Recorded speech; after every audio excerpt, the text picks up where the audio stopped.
little These little pussy. pussy. I cheat on my wife because she is ugly. I fuck NXT horse. I'm such a player. I don't have a baby dick. Shut the fuck up, I do. Cause I'm a whiny little pussy. I'm still working on the second verse. I went on the first part from TWRP. And we're live on YouTube.com. Oh, We nice. are the hottest boy band in South Florida. I'm the manager, Tommy Halter, the star, Brendan Zaleshuk. Sorry. Yeah, there you go. Got a little stutter going on. And Jerry Sills. What up, brother? What's up? So, How's everyone doing today? Jerry, you in? You in on the boy band? We need someone. No, I only do heavy metal. No, he's gonna be the Justin Timberlake of the group. no, Bye, fuck bye, that. bye. Look, I Fuck know you that. don't want to admit it, but heavy metal bands are just boy bands with instruments. You said heavy metal band there, Tommy. You fucked Tell that up. Tell that to Tom Araya of Slayer. I dare you. Don't act like rock and roll isn't just boy bands with instruments. Yeah, you say that to Philip Somzo from Pantera. I want to see what happens to you. He might get headbutted. No, you know what would happen? We'd probably end up becoming best friends. True. Oh yeah. Yes. Word. Yeah, ladies and gentlemen, we are now doing episode motherfucking 20 of Irish Whips and Arm Drags. I guess it looks like we're gonna be a 3-man crew today. Cool. If anyone joins midway. Yeah, we're ZZ Top up in this bitch, but mine is the lack of facial hair. Well, I guess Tommy's got the Mario stash, so that's right. the closest. It's me. I make the best of pizza. I make the best of wrestling career. The Italian Samoan. Oh wait, no, that's Luigi Primo. Thank you, Mr. Primo. Allegedly, because we're in the window. That's Mario's side gig. When he's not rescuing that princess slut, he's wrestling as Luigi Primo. All right, so coin for his money. Hey man, when you're rescuing sluts, man, you gotta pay for him. It gets pricey, man. He's got to earn a living somehow. That is true. That is true. Oh, now, speaking of sluts, we have recent WWE releases that took place a couple days ago, so we're going to jump right into it here. Wow. By the way, I didn't make any background, so I'm sorry. That's fine. That's okay. We had a long 2-hour and 50-minute interview, chill out session with Two Tough Tony. That's kind of last minute, but it was fine. Shout out to Tony again, by the way. Much love. We had a lot of fun. Safe travels, my friend, when you go back home. So this release list I'm about to read off is as of yesterday. There's no updated list who got released or not. And if there is, we will update it on the next show.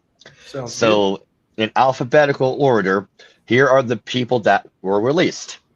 Alba Fire, Aleister Black, Andre Chase, Apollo Crews, Bo Dallas, Chris Silent, Dante Chen, Dexter Lumis, Eric Rowan, Joe Gacy, Kairi Sane, Luca Cristovino, Malik Blade, the Motor City Machine Guns, so Alex Shelley and Chris Sabin.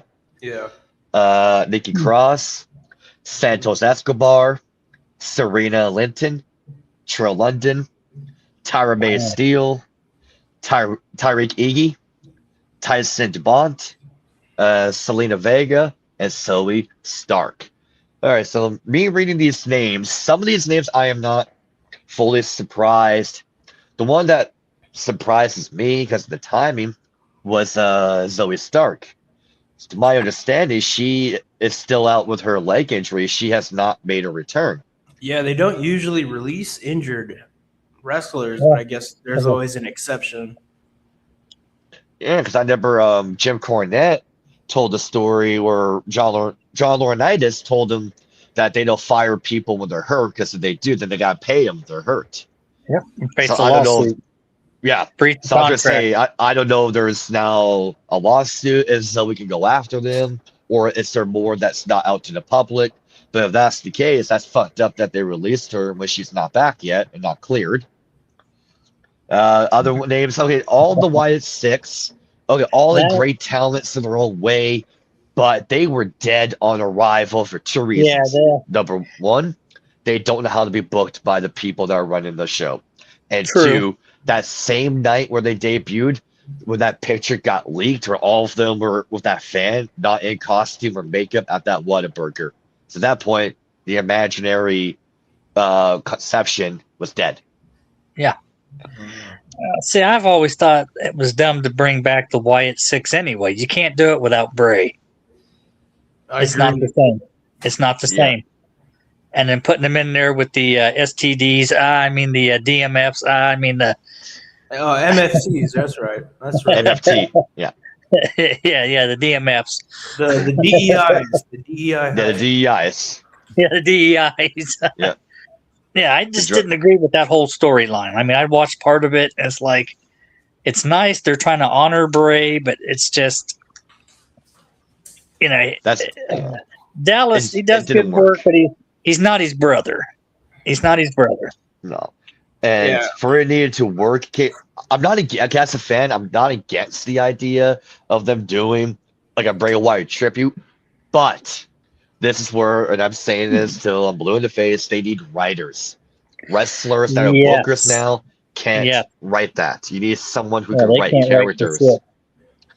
So that's where I feel like Triple H, the Walrus, Pritchard, and Hayes, and everyone around that table did a terrible job. Because all are talented in their own way. Samuel Shaw or Dexter Lumis in the WWE, talented guy. Bo Dallas, talented guy.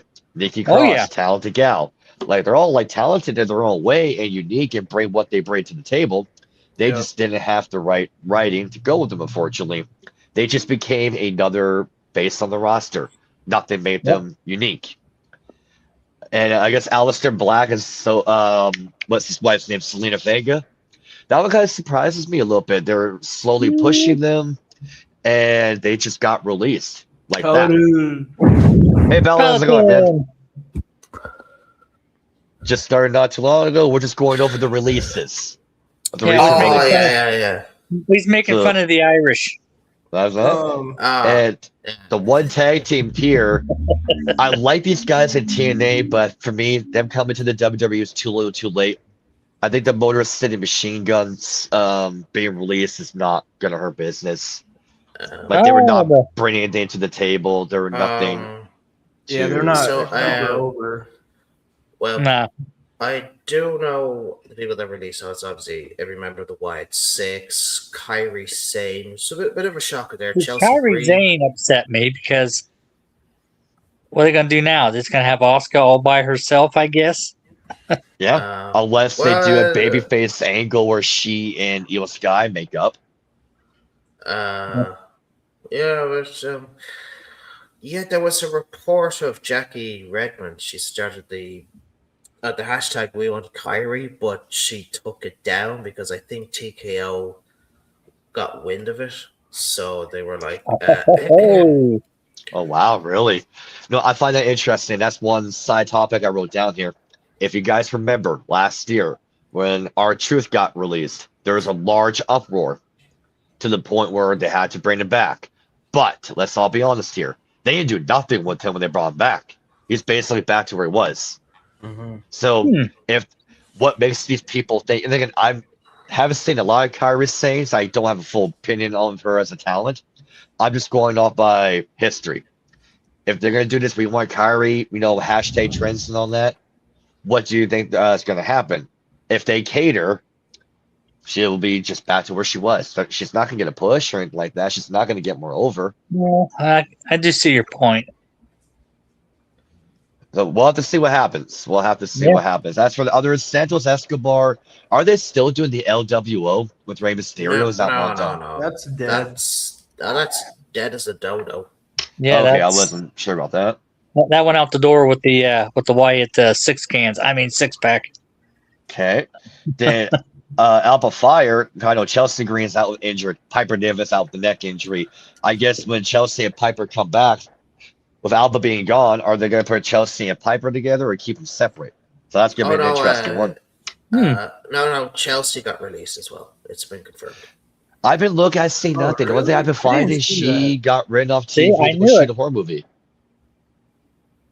No. I've been seeing reports that she has been released. See, I've been Eh. seeing the same reports.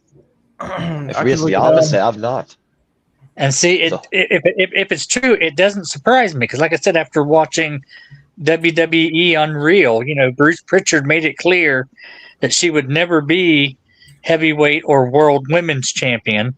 The best she could do is Intercontinental or US, and you can only hold that title so many times. Yeah. And basically put it like what Michael Hayes did in that documentary, put a glass ceiling, or if it's true. Then again, I have not seen it personally until we get official word. Then again, if it's official, that'll be a story for Friday and Saturday shows. Don't worry. Yeah. And the then one to name me, on really, here. Oh, good. I I see were it's her, still. She's still active on the roster, according to this. So she hasn't been. Yeah, because usually if they're still on the roster page, that means they haven't been let go. Because we all thought the same about Chris Jericho for a long time, and he was still up there in the AEW roster page, and then it was confirmed that he had re-signed a contract with AEW. With AEW, yeah. Do you have a source though? Because on Wikipedia it says as of April 2026, she's actively with the WWE, having recently signed a new contract. I've only seen rumors now. So I don't take. Okay, well, hopefully it's not true. I mean, hopefully it's not. I'm a fan of then Chelsea. maybe TKO will overrule, Fat Boy Slim Pritchard and say, hey, put one of the big straps on her and see how she does. Give her a chance. She's staying right here, right now. Yep. Exactly. If not, we'll take her in Michigan there.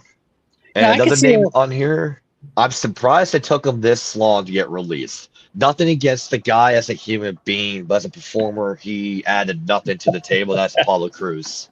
He's been ducking and dodging how many spring cleanings? Exactly. Yeah. Boy, nice guy. Nothing against him as a person, but as a performer, he was nothing special in my opinion. It was just another wrestler. Do you know what's a laugh? I was going to bring up this about the Motor City Machine Guns, and this was a huge laugh. So it's kind of like, I was like, you boys deserve to be released. Is that all the marks thought they were going to dominate the tag team division. They were saying, oh, they're great, they're fantastic. They weren't anything. Okay, doing this with your hand does not get you over. Oh, does it? What does that mean? What? Illuminati. Okay, like, but doing like, this does. That's different. They were the most vanilla tag team that I've seen in quite some time. The WWE. Yeah. I mean, maybe Tony Khan will take him back, and they'll be in AEW.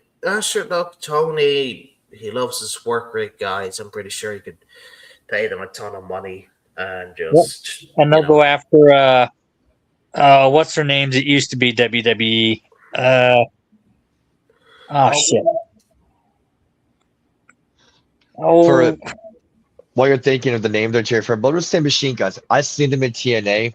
They were good in TNA at the time because at that time, there was not a tag team like them. They were kind of like unique as a pair. But the problem is you got teams like Young Bucks and Axiom, but all these teams in AEW, TNA, and WWE all wrestle basically the same way. Yep. So that makes the Motor City Machine Guns. They're all not high different flyers. anymore. It's kind of fucking annoying. Well, they're trying to be the Hardy Boys. However, if they were in WWE during the 2000s and early 2010s, then they would have had a chance to maybe be a little more bigger because they've been more unique at that time. Personally, I think they're better solo. I think Alex Shelley is the better performer of the two. Nah, bro, they would have been losing to the Usos in the early 2010s. What are you talking about? So was it? Maybe. Or at least interchangeable. When I think they were more comfortable in TNA, to be honest, because as Brendan and Tommy mentioned, if they were in my time period between the 2010s when I was watching, they would have been crucified by every tag team that was coming up, even sort of like tag teams that were well established, like the Dudley Boys, for example, or the likes of the Usos coming in, or Kane like and when Daniel Bryan.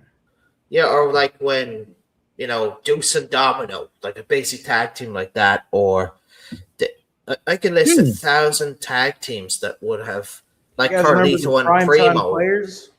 Yeah, I know millions they're of good. dollars. Like, yeah, and they had a great catchphrase as well. Millions of dollars. Like that was great. Yeah, it's a real pity though. Real pity about the primetime players. But as you can see, even back then our tag team division was very stacked. So the Machine Guns, they wouldn't have lasted very long. They were a lot happier where they were in TNA because, they were unique. Probably made more money in TNA. I would think so too, because where I'm at right now is I'm watching older TNA on the TNA Plus app. They're not a team yet in February 2006. They're still singles. I'm getting closer to where Alex Shelley did that classic, pair with Kevin Nash in that X Division angle. And Saban's still doing solo shit. So I don't know when exactly they were a tag team, but they were solos. I think those for the are the best time. tag teams. One big man, one small high flyer. Yeah. Kevin Nash and Alex Shelley, Daniel Bryan and Kane. Okay, Shawn Michaels and Diesel. Big Scott Hall and Kurt Hennig back in the 80s. Scott Hall, Kurt Hennig. Let's see who Razor else. Ramon and Scott Hall were a tag team, but they were both big men, so it was a little different. Well, I mean, yeah. And you had Lex Luger and Barry Windham. They were a tag team for years in the 80s. Luger. I'm gonna throw Luger and Sting because Sting was the smaller guy and did all the fast shit. Luger was the powerhouse. Yeah. But that's so we don't get too far off topic here. Let's go to the next one here. So today is Sunday. It's been a week since now WrestleMania. So we'll do a quick review from everybody as an overall. And Tommy, we'll start with you. Your thoughts of WrestleMania 42 as a whole. As a whole, night 1 and 2. Well, I think WWE has done this to themselves. And what I mean by that is they're losing so much money that they had to fire 25 people yesterday. And, stadium shows are expensive. They cost $1 million plus to run a stadium show for all the lights, for all the pyro. Just the utilities that have water running, electricity, and then you got to think about food. Are people going to buy a $30 beer? Probably not. So how many of those are you going to actually sell? And along with merchandise, who's right now pushing merchandise? Like, I haven't bought WWE merchandise in a year. Like, nobody's t-shirt really entices me to go spend $50 on a t-shirt. Some overpriced piece of shit. It's like, but I'm getting off topic. Night 1, night 2. If I had to rate it 1 through 5, like we'll just go 1 through 5. You guys can do your own metrics, but I would say 3. It was kind of mediocre, but it wasn't as bad as I expected. I think I came in with low expectations, so it kind of exceeded my expectations, but they were already low. So I would just kind of have to say it was mediocre. Like, what was the main event of night 1? Can you remind me? Night 1, that was Cody and Randy. Cody and Randy. Okay. So for Cody and Randy, I didn't like that Randy lost. But I saw it coming. Like, I already said Randy's gonna lose. Like, before we were watching, we were making predictions. I already saw that coming. And now that Cody's injured, it opens up a whole can of worms. But as far as night 2, the main event, Roman Reigns and remind me, CM Punk. Sorry, totally forgot about the meth head. Yeah, I mean, CM Punk still has skills. Like, the guy, there are times where I legitimately think he is gassed, and I don't know if he's just a really good actor or if he's actually gassed. And a part of me thinks it's a little bit of both. He's like, man, I'm really fucked up. I'm really going to sell it here, like, because it's easy to sell when you're actually tired. So it's like I Yeah. don't know. This CM Punk was a different breed. This guy had stamina. This guy had some athleticism. Yeah. And seeing Punk lose a step, he's still really good, but he's just not world heavyweight championship material. And I think Roman Reigns is the safe choice. Doesn't mean he's the right choice. He's the safe choice. Well, that's because you look at Roman, he's in the best shape he's ever been. He's a lot healthier, better stamina. Not against me, bro. Roman Reigns gonna take me. Yeah, that's not steroids, ladies and gentlemen. That's all natural. Natural Dusty Rhodes belly, baby. It's very natural, yes. I'm very proud of you, Tommy, because let me tell you something. Dusty Rhodes told me, Tommy, you don't gotta worry about your diet, baby. All you gotta do is put the bionic elbow on them, baby. Oh, come on, man. Get that You're doing it all wrong, baby. You're doing it all wrong. Well, this is my first time doing it, Dusty Rhodes, baby. You're gonna have to give me some slack. Yeah, he's trying. So, pal, let's go to your thoughts of WrestleMania as a whole. I'm listening. Right. Obviously I've talked about it, even with Brendan. I've probably, I mentioned it on my podcast this week. He's barely survived. All right, he was almost assassinated. Okay, there was secretly a TKO assassin was ready to pull the trigger. Okay, so then he pulled it. The assassin pulled the trigger, but then let's say one of Triple H's security guards pushed him out of the way, so the bullet avoided him. Then TKO have to cover their tracks and say, "Oh no, we knew nothing about this assailant. He acted on his own, yada yada." But he survived. His fingers touched that finish line. Fingers, barely. Who are we talking about? Triple H.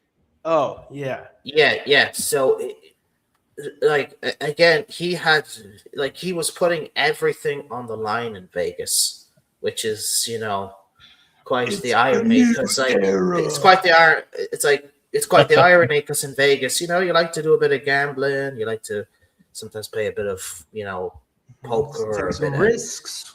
Yeah, blackjack, and he was taking risks. He was on the roulette table and he was putting all his chips on one number, hoping that he could save the day. Overall, no, I gave WrestleMania night one, if I do remember. Someone correct me if they want to. At least two stars or 2.5 between that. Then night two, Then night two, that wasn't great. It was about 1.8. That's just me being fair, or at least decent, or generous, I think, in my opinion. That's very low. Yeah. Well, it's just, I've said this before, Jerry and I have very different WrestleMania timelines. Jerry has seen everything I haven't. It's just, I started at 13 when things were picking up. And, I ended when things were okay, WrestleMania 32. Mm-hmm. But Jerry kept going. He didn't slow down. Mm-hmm. Our sort of our reviews then of WrestleManias are always going to be different. And sure, look, that's pay-per-views for you. It's apples and oranges. Can we play a game? I'm going to list, because I got the list in front of me. It's the WrestleMania Night 1 card.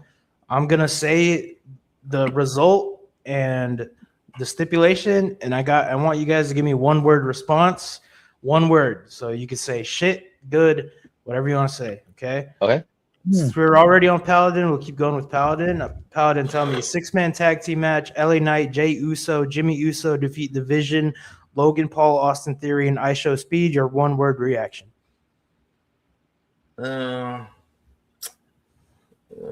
Okay, I suppose. We'll take it. Okay.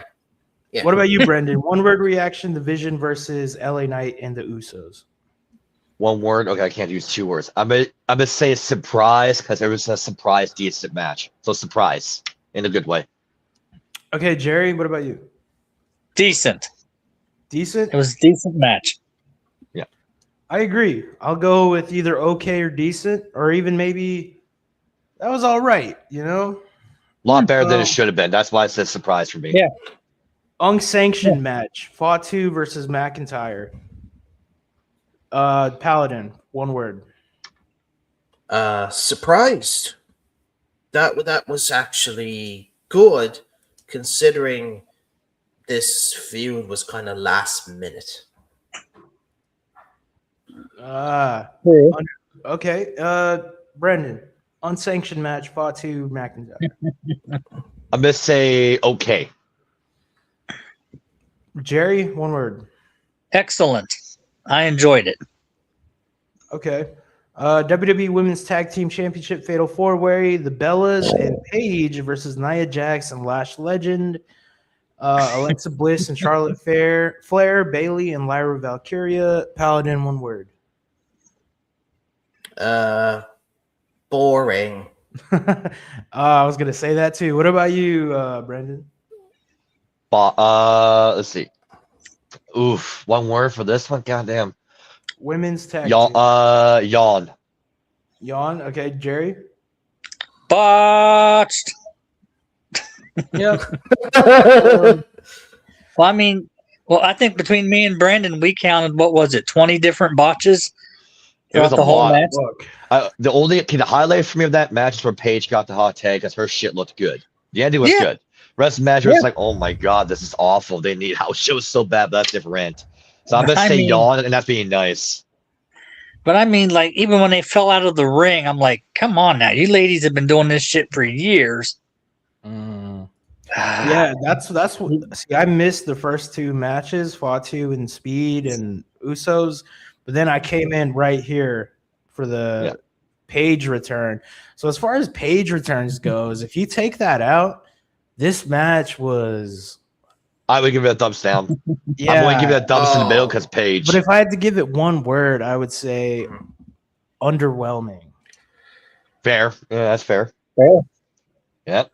The next, Okay. what's next, Tommy? Women's Intercontinental Championship, Paladin. One word: Becky Lynch defeats AJ Lee. What is your reaction? Awful. I mean, like, who wants Becky around at this point? She's done everything. Like, even Jerry agrees with that.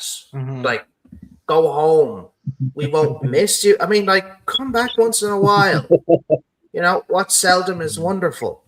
You know, when John Cena went away for a while, we did miss him.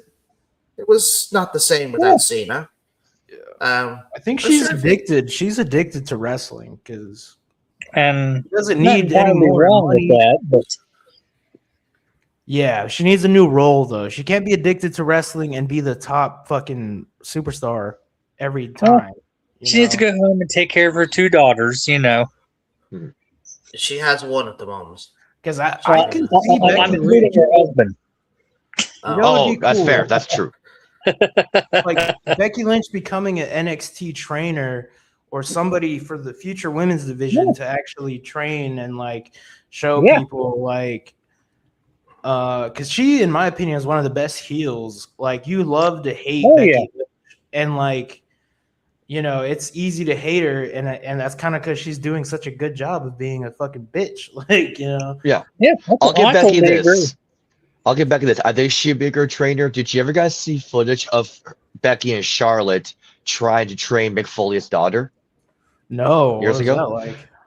Oh, Charlotte was a little more nicer, but since Becky was kind of trained in that old school mentality way, she was hard on Noelle Foley. Like hard. Hmm. Like you want for you to do this, you have to want to do this. Like this Mhm. ain't no joke. Like she was Yeah. like not like sugarcoating it, and I can respect that. Yeah, because you don't just volunteer to be, you know, I don't know, side character number 3. Like, motherfucker, you got to be prepared and earn this spot because there's a bunch of side characters in that locker room who are going to fucking hate you if you take your spot and you're nobody. Well, not only that, you're putting someone's life in your hands when you wrestle them. And if Yeah. you don't know what the hell you're doing, You're gonna hurt somebody, yeah. which is gonna be a topic with a certain wrestler. Don't worry. As for I'll go mine, AJ and Becky. One word. Yeah. Fuck. Let me think here. What'd you say, Paladin, for yours? Fresh memory. Mine was mine was just I thought you said boring. yeah, That was boring. for Yeah, the yeah. women's tag team champion. Now we're talking about. Okay. We're doing Oh, we're doing AJ and Becky now. yeah, train wreck. Just ow. Uh, I'm just like, why? Why? okay, for me, it's 4 letters. Next. Jerry. Oh, that's bad. Yawn. Okay. Yeah. My one word. It's just kind of like, ooh, like, and that doesn't really mean like, ooh, like candy. It's just more like, ooh, shiny. It's like a shiny belt, but it doesn't mean Yeah. anything. Yeah, it's we fucked either way in this match because if AJ retains, we got to deal with the dancing gerbil, as I call her. Yeah. I feel like it's fan service. It's fan service to make it a God. title match because this didn't need to be a title match. No, just they made it a wrestled title. already. Like, they should Yeah. have something else. It's either her or Bullwinkle as champ. Yeah, one or the other. I got the belt back now. They're gonna hold on to it for about 2 years. Oh, of And course. we were talking about the Wyatt Six, and I'll just put this in before we move on. With Bo Dallas being released and all the Wyatt Six, the problem with them, like you said, they were dead on arrival, but they did start off really strong with their vignettes. Yeah. Uncle Howdy talking to himself, interviewing himself.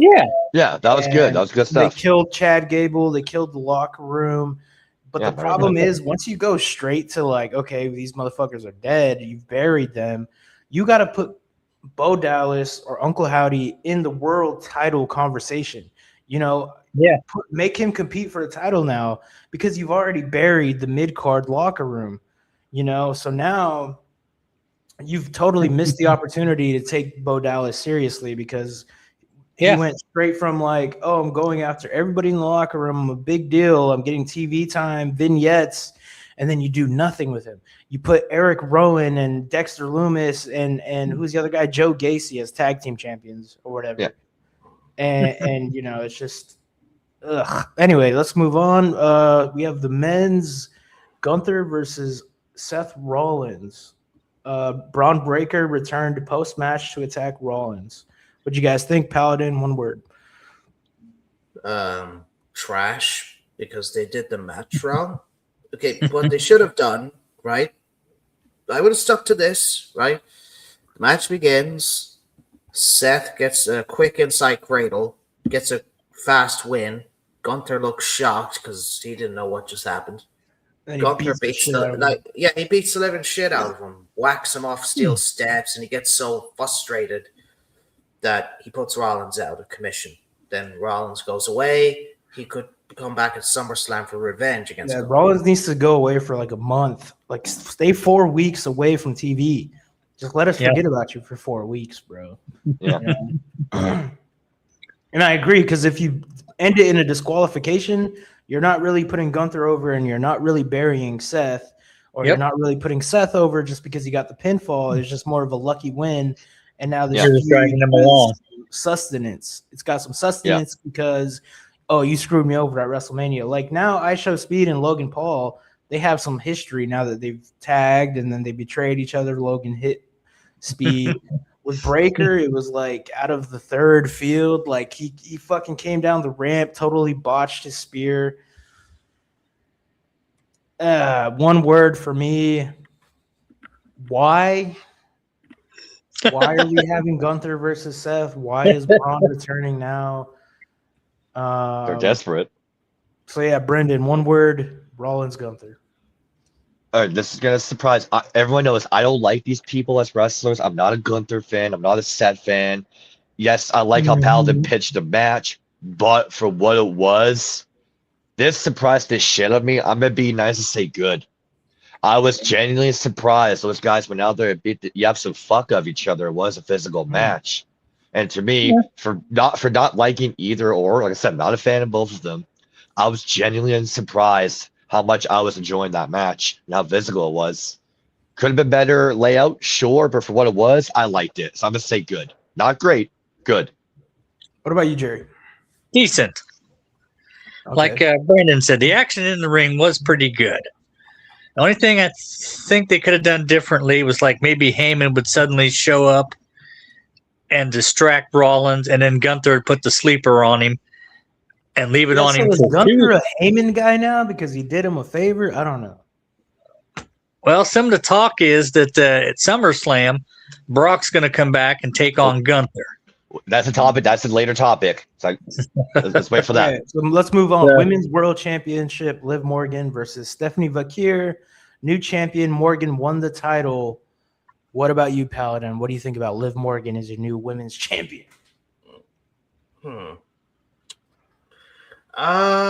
Okay.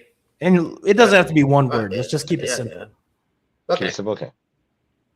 I have no issue with Liv holding the title as long as this opens up a feud between Raquel and herself. Ooh, yeah, would Raquel, make they've been sense. doing nothing with that bitch. Mm-hmm. And I love that bitch. She is beautiful. All right, I'm sorry, Brendan. Let's respect women here. Tell us, what do you think about this women's world title? Okay, so I'm gonna do the match. As for the match itself, I'm gonna say unknown because I actually don't remember the match. But as for Liv Morgan winning, I'm saying with Paladin, yes, it was predictable, but no issue with it because with Liv being the women's champion, She's over. are they fine? Yeah, she is over. Like I'll give her that. So with her being the women's world champion on Raw, are they finally gonna do a Liv Morgan Raquel Rodriguez program? We got a member in chat, Seabrew. Yes, Saber. Thank you for your You're service, my buddy. Seabrew. Keeping that dead chat moving, buddy. We appreciate that service. Seabrew's my buddy. So I'm gonna say match unknown. But that's for Liv winning the championship. Cool. Because that sets up possibilities.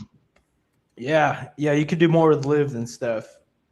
Yeah. What are we talking about? Seabrew, we're talking about Liv Morgan and Stephanie Fakir. Paladin, what'd you say again? I said I have no issue with Liv being the champion. I said as long as this builds up to a feud with Raquel. Yeah, so I both think of it'll- you guys, you both like the Liv move because you could do more with her as far as Raquel and other Yes. possibilities. There's more What to about you, do. Joe? That's why with Stephanie, there was nothing to do now. It was done. Yeah, she got stale. Hate to say it. Yeah, Jerry, you're a huge Stephanie Vakir fan. What'd you think Oh, about I your am. girl taking the L, bro? Well, typical WWE. Predictable. I knew Liv was going to win. How she won was a little bit of a surprise, but Yeah, I agree. With Seabrew here, she works well with whatever they put her in. I think From my understanding of her, yes. despite of the shitty storytelling, she's had, and it helps that she's hot, but she's also interesting, because Yeah. she took Dom away from Rhea, and then she took the Judgment Day away from Rhea, then she took the World Championship away from Rhea. So Yeah. I feel like eventually they need to bring back Rhea into the picture now that she's the world champ. But Rhea won the WWE Women's. We'll get to that. That's night two Yeah, there. we'll get there. So if I had one word for this, I'd say Liv is back on top. That's like 4 words, whatever. right where I Whatever. want her. I'm happy. If I get more Liv Morgan on TV, I'll be a happy camper. All right. What's the next match there? The main event, undisputed WWE Championship, Cody Rhodes defeats Randy Orton, retaining in a chaotic 20-minute match. Orton hit a punt kick. Post-match, there was interference drama involving Pat McAfee. All right, Paladin, let's start with you. What do you think about the match? And then what do you think about what happened after the match? Okay. I'm just trying to put it. Well, despite the fact that Pat McAfee was in this feud, I have no idea why. Because in Randy Orton's promo, he mentioned that wrestling has more than one royal family, which is his. I thought maybe he might have got his father, Cowboy Bob Orton, with the cast. I looked up his age. He may be in his late 70s, but they could have done something with him. They could have. Yep. in terms of this match, the wrong person won, unfortunately. Post match, okay, that punt kick was real. That punt kick was real because if I was able to just rewind it and just watch it in slow motion, you could just hear him just. Yeah, and his You could eye feel his it. eye was swelling right after the match. So, but I think they added makeup like on that Monday Night Raw after that. That was like makeup. They made it look worse, I think. I'm not saying they faked it but they just made it look enhanced the damage. Yeah. You know? Well, that's a good touch. Shows he was in a war. Yeah. You know, it'd be like as if you know, I got a very severe black eye, one of my eyes swelled up, and then they did a little makeup to look like I just had my ass kicked. You know? We can make that happen here. Ow. For my opinion, with the Cody Jeez. Randy match, I thought the match was fine for what it was. The match itself wasn't bad, but I hated the finish, and it was so ass backwards. Thinking me and Tommy predicted Cody was going to win, and I even said, "What's one of the possibilities?" If you guys remember, Cody was going to win clean, and he did. And it was like, if Cody's going to win, do a double turn. Something had to happen. But I didn't like how Randy, okay, he RKO'd the first referee, which is stupid. Why take out the referee Yeah, when Randy you was need the acting referee? like a retard, bro. Yeah, it's like, Yeah. why take out the referee I when you think, need to 3 count? I don't get that. Well, we kind of know why. You didn't give me any feet. Where was Yeah. my feet? I was promised feet during this match. Stupid. And I upset him, yes. Then with Pat McAfee, who got squashed by Jelly Roll earlier in the match, he comes out with the neck brace. How come, number one, how come he didn't do a fast count to screw Cody? And 2, why did Randy turn on Pat? And Cody just drops him one crossroads. And he does the punt kick after the match. It's just so ass backwards, you would think.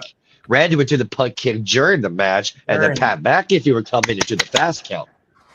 But besides the finish being like shit, in my opinion, I thought the match wasn't bad. Jerry So was, decent match, but shit finish. And one word, pissed. Wrong person won. And like Brandon said, parts of the match made no absolute sense. Pat McAfee said if Randy didn't win, he was done. what's up, Just Prime 08. And of course, Randy- he got, so that puts Pat McAfee on the shelf now. 'Cause- yeah, he got RKO'd. Unless they could say storyline wise, Orton was in a blind rage, which that can happen. Yeah, but But- it's like you're a veteran Orton now. You shouldn't be resulting Well, to Orton's- 2009. Orton looked right at him when he RKO'd him, so I was thinking, okay, that was stupid. And of course, Cody capitalized on it, Yeah. which is They what just made Randy look dumb. a heel would do. Yeah, so like now the floor is open. You guys speak whatever you want to say. But So- what I will say, if I could add something, it was the Master versus the Apprentice, the classic match. You have Orton versus his trained apprentice, the guy who took under Cody Rhodes. And they They formed didn't Legacy. They didn't really milk that storyline.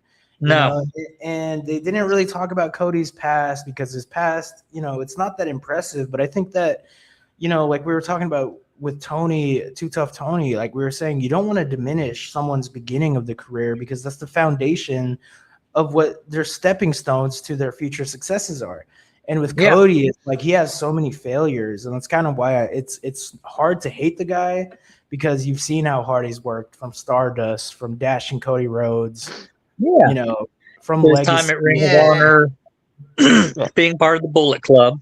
Yeah, and in recent history, AEW, throwing aside promotion to rival the man, it's hard to hate the guy, but I do agree the wrong guy won. Cody's time and story has been told now.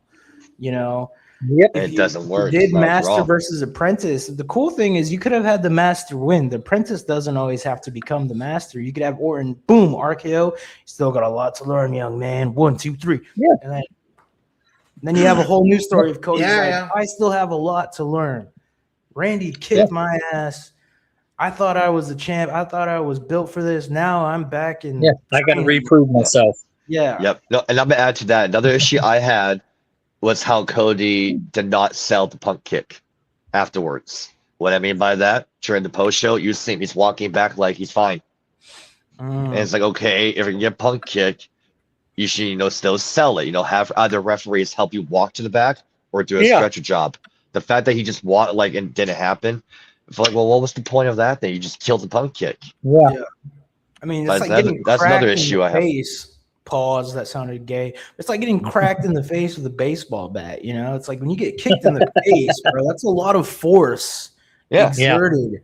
And Randy, he could one leg. He could probably deadlift and squat a lot with just this one leg. That's a lot of force coming off that leg, man. So it's like, Especially the way he kicked him. I mean, he hit him with the top of his shoe. Didn't really kick him with the bottom part. No, he connected here. So that was night 1 here. So let's go to night 2. Okay, night 2, Tommy, before you read the card, I can only do the first match and the main event. yeah, give me your because- opinions, and I'm gonna load up this night 2 card here. Okay, so I'm gonna do my opinions on night 2 quickly because during the stream on Sunday, I was more interacting with y'all than watching night 2. Oh, yeah, I so totally can't agree. talk. It was a homie thing, Yeah. less of like, let's commentate every time they do an Irish whips and clothesline. Yeah. And Yeah. So night 2, I went to 2 matches. I actually watched it. So Oba Femi and Brock Lesnar. I have no problem with Oba winning. I don't. But in my opinion, and that may be in the minority of this, I don't like the fact it was 4 minutes and 46 seconds. I feel like what I was was me the same. underwhelming. Underwhelming. It should have been a little bit longer, more of a fight. So as for the winner, not against the choice, but in my opinion, the match was underwhelming just due to how short it was. It should have been a little bit longer. But I get why they did it for the shock factor. Paladin, And- go ahead. Right. I do agree. It should have been like a real dog fight. Like they should have been 10, just 12 going- minutes. Yeah. And then Oba still overpowers Lesnar, gets the 1, 2, 3. And then you could, have Lesnar put his stuff in the ring, because he feels like, maybe is he not the same Brock Lesnar that he used to be? Is he not the conqueror, the beast incarnate, the alpha male of our species? He's starting to doubt himself. Now, in terms of it being short, what you could do there is that Lesnar and Femi could have a rematch at SummerSlam where it goes a lot longer. You got to take into account Brock Lesnar hung up his shoes at the end there. Yep. So is that even We've been We'll get to the saying, Brock is it- stuff. That because there's topics we have. So let's save that because there's yeah, we'll 3 just topics foreshadow related to the that. next topic. So, Jerry, Yeah. what do you think about Oba versus Lesnar and just WrestleMania Night 2 in general? You don't have to just talk about this. The first match, disappointed. If it would have went 10 minutes longer, I would have enjoyed it. Let Obi earn that victory. As being Oba, the new not top dog. Obi-Wan. And as a whole, night number 2 was far better, I thought. Tell me about it, brother. I mean, my most favorite match, naturally, was Roman Reigns taking out Father Time. Hey, What? how dare you say that about me? Father Time, I'm in the peak of my health. You shut No. your mouth. Cardio Maniac Punk.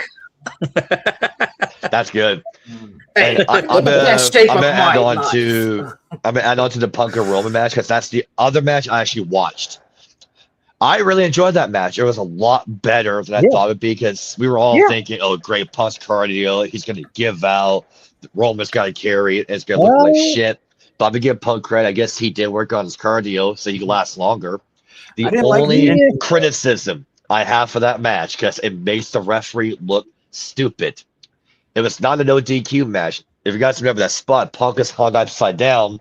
Roman got to steal the steps and hit Punk in front of the referee. Using It's the like, tree okay, of woe. The tree of woe, right? And it's like, outside. okay, referee, it's not a no DQ match. Why didn't you ring the bell? But besides that criticism, 'cause I thought that spot was dumb when the referee seen it, I thought it was a good match. But besides, night 2, I can't really rank it because I didn't watch it besides the 2 matches. But Obi and Brock, underwhelming. Punk Roman, really good. Probably the best match of the week or weekend, I should say. Go ahead, Paladin. You gonna say something? So I don't know. It could be argued that maybe the referee decided to give leeway. That's what I'm thinking. Because usually, that can't happen. yeah, because Especially usually in big bouts at WrestleMania, they don't really like to throw it out. They just like the rest just say, you know what, let's, we want a winner here. We don't want it to. Yeah. That's fair. I didn't think of that. Earl Hebner did that in the Attitude Era. Jim That's a Ross good would point, say Mr. that. Do T. you remember that? I didn't even think of that. Fair enough. That's an excellent point. Yeah, so they Mr. did that in C, the Attitude Era. I remember that. you want to read what Mr. T said? Think the reason why it was so I got short. here. Yeah. I got it right on my phone here. All right, Mr. T says, think the reason why it was so short was two reasons. Number one, Brock ain't working past 10 minutes. Number two, That's think true. they wanted to show the ladder match and get those subs up for ESPN. Possibly they're Mr. T, or else why would they put those two matches in the free section of the show? Yeah. So let me pull up this card here, and we'll go ahead and go one by one, match in order. You guys tell me. It doesn't have to be one word. Just keep it moving. So everybody has to say something. Okay.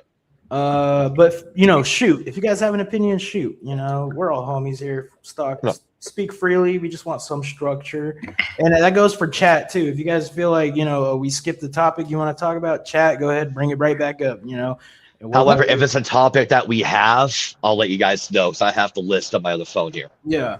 For the chat. So let's go full card in approximate order. Number one, Oba Femi defeats Brock Lesnar. Underwhelming. Win for Femi in 5 minutes. Lesnar hits an F5, but Femi kicked out and finished with the choke slam plus fall from Grace. Post-match, Lesnar left his boots and gloves in the ring, signaling his in-ring retirement. Let's go ahead and start with Jerry this time, since he usually go last, so he'll be first this time. What do you think? Match itself, or just a little bit longer, would have been better. And I admit, it made me emotional to see Brock calling it quits, if it's all legit. Because he seemed like he was being legit when he lost it in the ring, and when Heyman come up and hugged him. And yeah, boys don't cry. Boys don't cry like that unless they're really feeling something, bro. And especially Lesnar, the man's man. Like seeing him cry, it kind of healed that like insecure manly part of me. That's like, yeah, even Lesnar. Yeah. And I mean, I keep forgetting he's been in the business over 24 years. Yeah. I mean, not counting, the minor leagues, Yeah, I mean, on and off. So on and off, though. On and off 24-year career. Yeah. Yeah. And he's had some classics with Roman Reigns. He's had some classics with Braun Strowman. And hell, those 3 matches with Cody, was it last year or the year before? Yeah, they had WrestlePalooza. Well, that was with Cena. He destroyed Cena, and he looked strong again. And those were. That was a horrible match. Yeah. But I'm just saying it did make him look strong at least. But now, it's like, I will say everybody compared this match to Brock Lesnar versus Goldberg back in like 2016 when Goldberg was still undisputed champion for whatever the fuck reason. No. Lesnar got destroyed because if you watch them side by side, they literally take the same moves.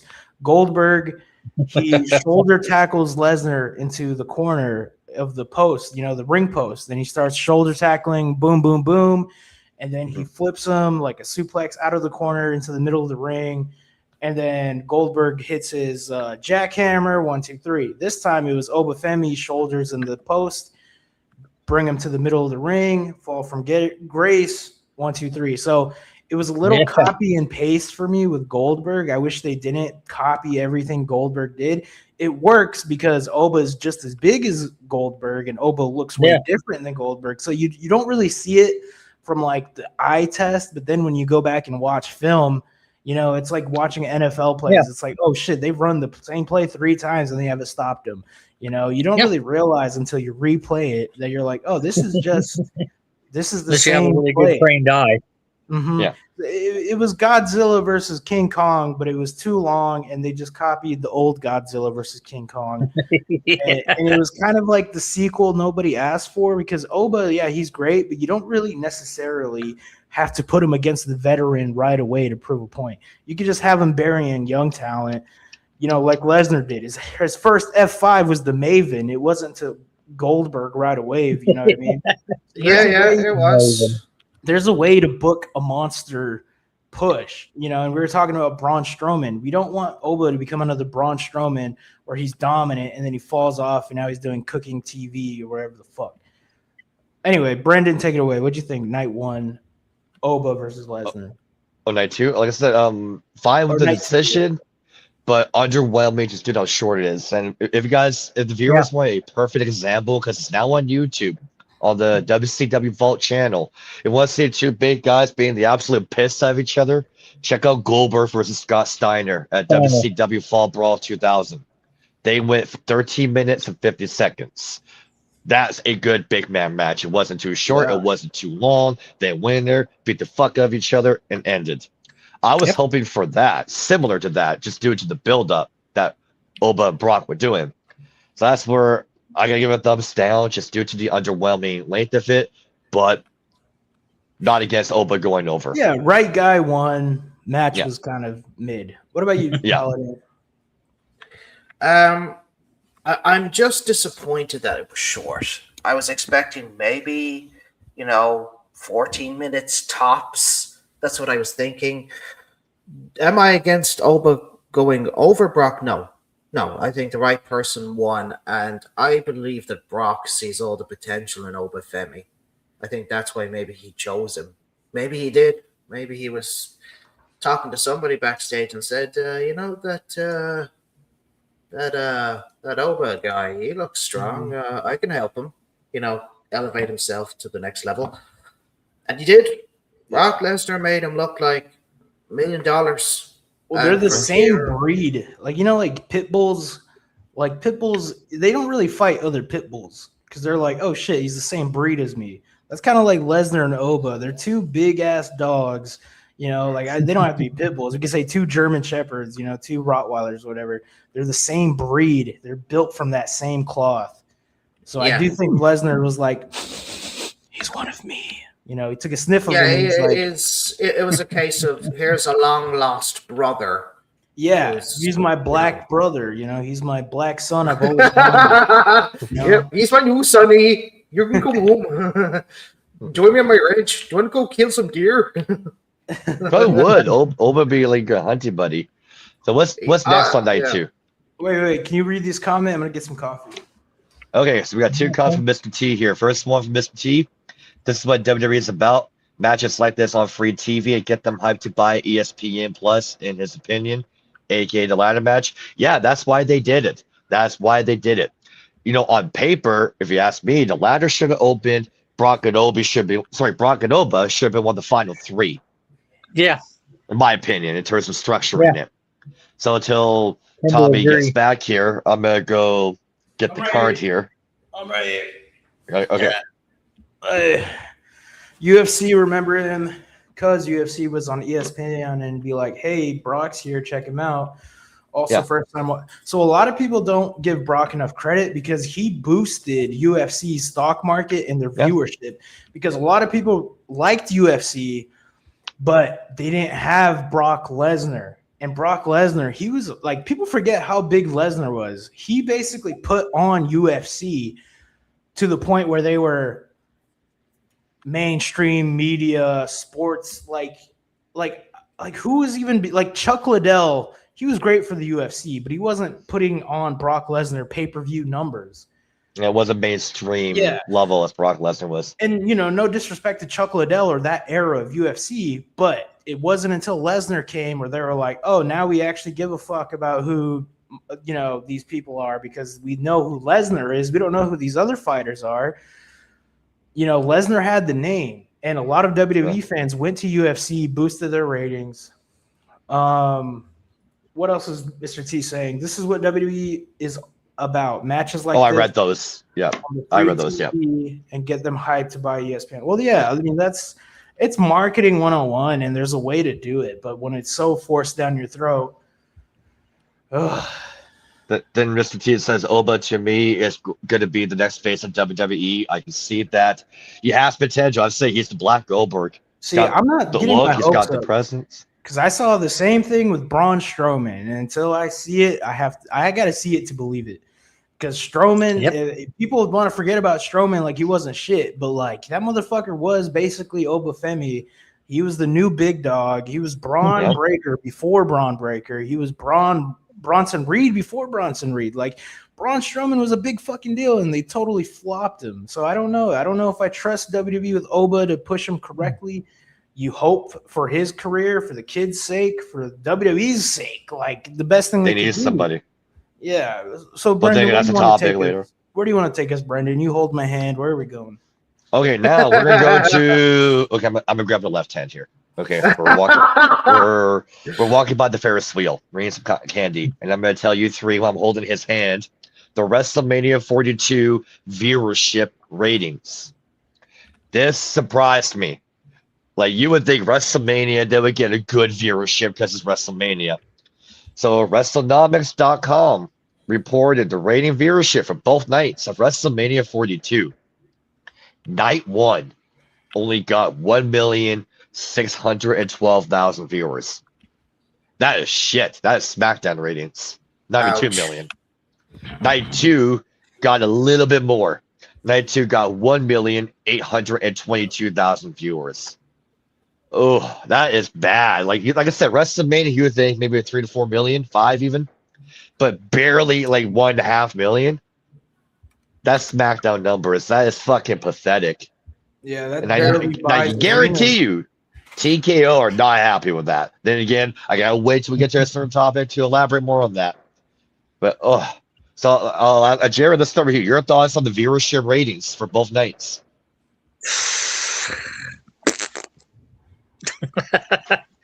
Pretty much No, like I figured, it's going to suck.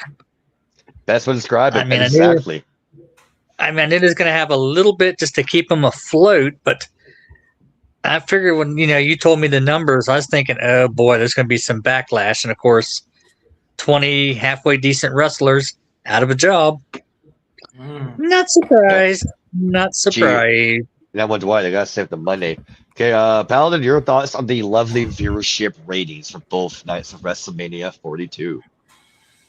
Yeah, it feels like we're back like 30 years ago when ratings were tanking because, people didn't like what Vince McMahon at the time was giving them. And you fast forward 30 years ago, it's like history doesn't have to repeat itself. It can rhyme. You look at these ratings and you think, my God, these are some of the worst for WrestleMania that I've ever seen. I guarantee you there were better ratings for WrestleMania 1 than this. I guarantee you there was some fantastic ratings for, say, without WrestleMania, like a WrestleMania 3 or just any WrestleMania, I'd say. Yeah, the first 10 years of WrestleMania, it actually was kind of special. Like, now you've had 3 decades of it. What are we on, WrestleMania 30 something? I don't even know. 40. We've had 4 decades of WWE manias. And so, but there's a way to keep it hot. Now it's just kind of like, I mean, pretty much. This year's was slightly better than last year's. Oh yeah, I'll give it that. Philadelphia WrestleMania was trash. But just remember that the ratings say different. Like the ratings say, you were saying, Yeah, gee, I thought we were the boom period. All right, Tommy, your thoughts on the viewership of this year's WrestleMania? So we'll take 1 million. What was it? 1.2 million views. No, so night 1 got 1,616,000. Okay. Night 2 got 1,822,000. Okay. So those are viewerships. Those don't even count as like subscriptions bought. Like, because there wasn't 1.6 million people buying subscriptions. There was 1.6 million accounts watching. So, let's say every household has 4 people they're watching with.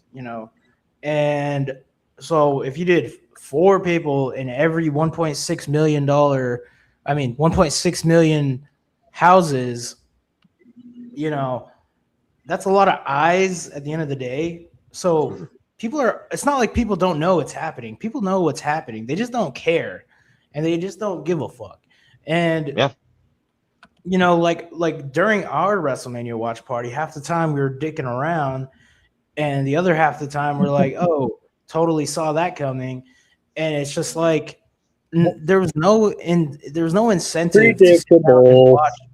No incentive to sit down and watch a 4-hour wrestling stream or show. Like I find it hard as a fan to watch wrestling every day of the week. I can't imagine, you know, someone who's never watched WWE I only watch real sports, you know, like those guys, they definitely don't have a reason to watch now unless you're just trying to like goon to Becky Lynch or whatever. Like,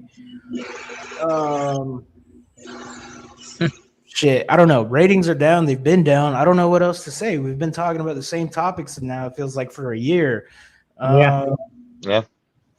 So yeah, go ahead. Who's next? Yep. That's it. We'll go to the next one there. Okay, so now this is gonna be the last WrestleMania related topic.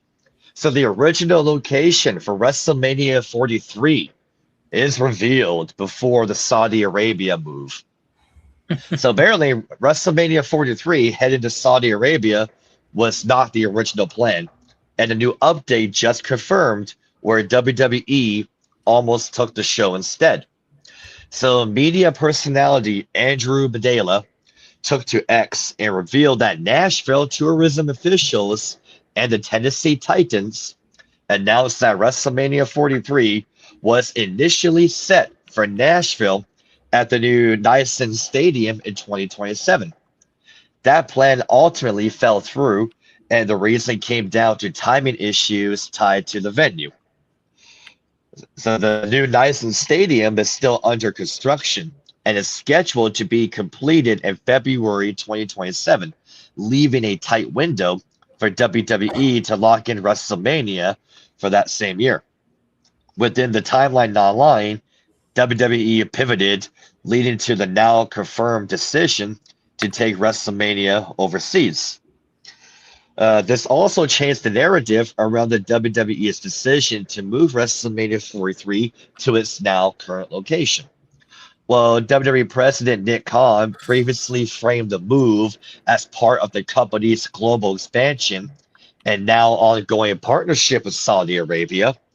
Nashville was clearly still in the mix until the timing became an issue.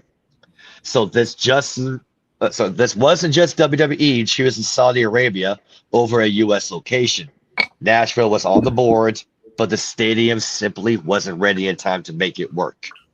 So now, with Nashville being pushed to a future WrestleMania, do you think WWE made the right call moving forward with Saudi Arabia, or should they have waited to keep the event in the U.S.?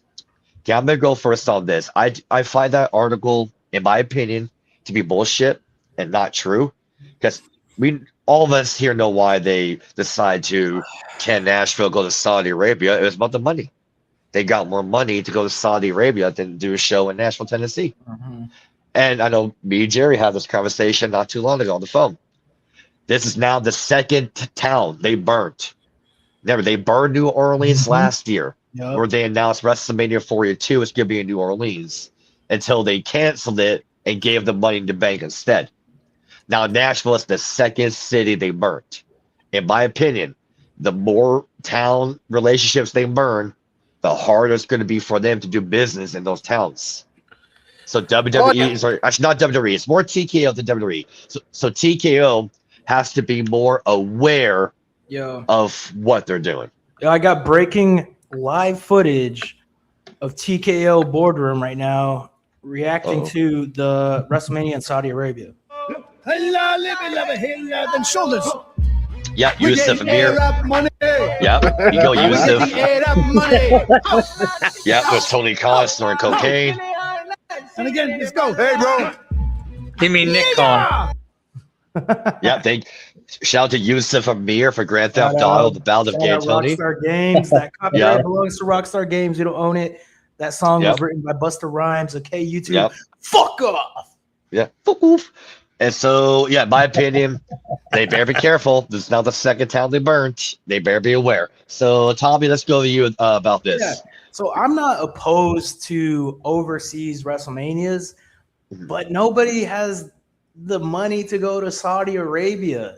You know, Yep. Yes. It's like come on, if you if look it at was the in London or Dublin or somewhere in Europe, like at least you get the Europe fan base and you get the Europe market because that's a market that they've neglected for years. They haven't had a WrestleMania in London in Wembley Stadium. AEW did it. They sold 80,000 tickets. So there's a market in Europe. You know, Paladin, of course, can attest to this. People in Europe love pro wrestling. And in you know, the United Arab Emirates, the UAE, I'm sure the casual family enjoys a little bit of WWE, but they're just not Western culture. Like, and this is not going against them. They're a developing country, okay? Yeah. And I totally support them trying to Westernize themselves, and I totally support them trying to change the conversation about their stereotypical, you know, culture, because a lot of people there are stereotypes and some of them are earned, some of them are not earned, you know, with every culture. And I think, you know, the Saudi Arabian fan base, they're good people. It's not that they don't deserve to have things and they don't deserve to have nice things. It's just something special about it happening in the United States. It's like another July 4th for Americans. It's just an event that we used to look forward to yearly, and now it's being taken away. And I'm saying I wouldn't mind if it was in Canada or in Mexico or in Europe. It doesn't have to be in the US, but being in Saudi Arabia, it's like a lot of your customer base in the United States and in Europe aren't going to be able to buy those tickets. And you're solely relying on that African and Arabic economy to tap in. And a lot of people aren't interested. There's like, especially in Arab, like United Arab Emirates, like there's so much shit to do in Dubai, bro. You think these people, you think these rich sheiks want to stay at a 4-hour event? They'll go just to say they went. Like, you remember we saw all those sheiks in the front row. They put green shirt guy on the other side of the fucking barrier. Like, the people who can afford those tickets are sheiks. Like I remember that the tickets were cheap as hell in Saudi Arabia, and a lot of people still weren't interested. So it's a tough market. I would prefer it be in Europe if it was going to be an international event, and that's all I got to say.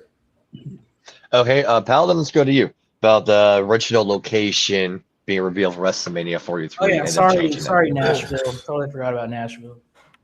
Yeah, that was quite a shocker. This is, of course, two cities that they've kind of kicked in the balls, so to speak. So it's like you kind of wonder, will Music City even do business with them ever again? You know, I suppose like having it in, you know, Saudi Arabia, really, that's too far away for Americans. That's far, like I'm far away enough as it is. Yeah, because especially with Canada and the United States, that's a trek, and I doubt anyone here could afford that.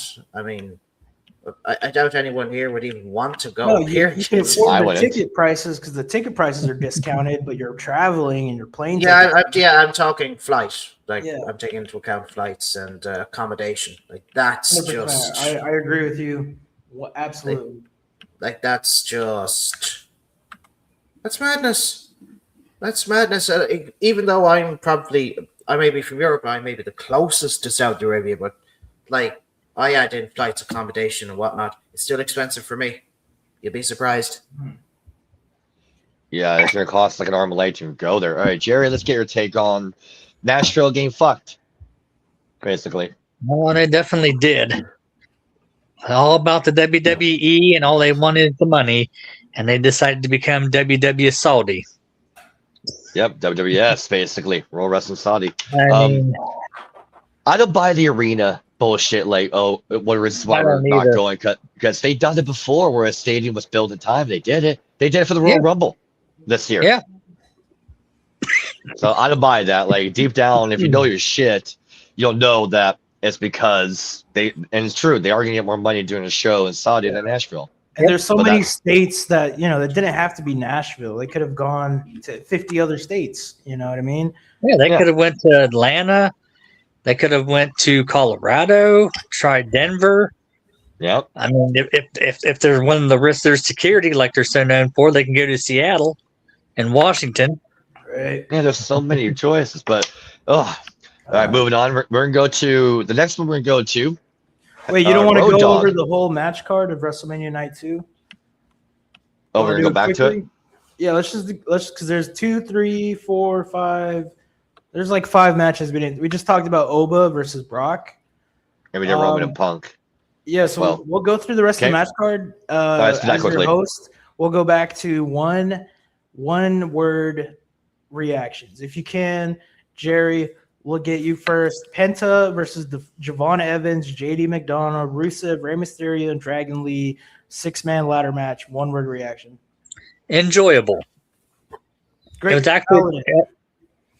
No, Jerry, you're done. No, I'm just kidding. Go ahead, Jerry. Continue. I'm sorry.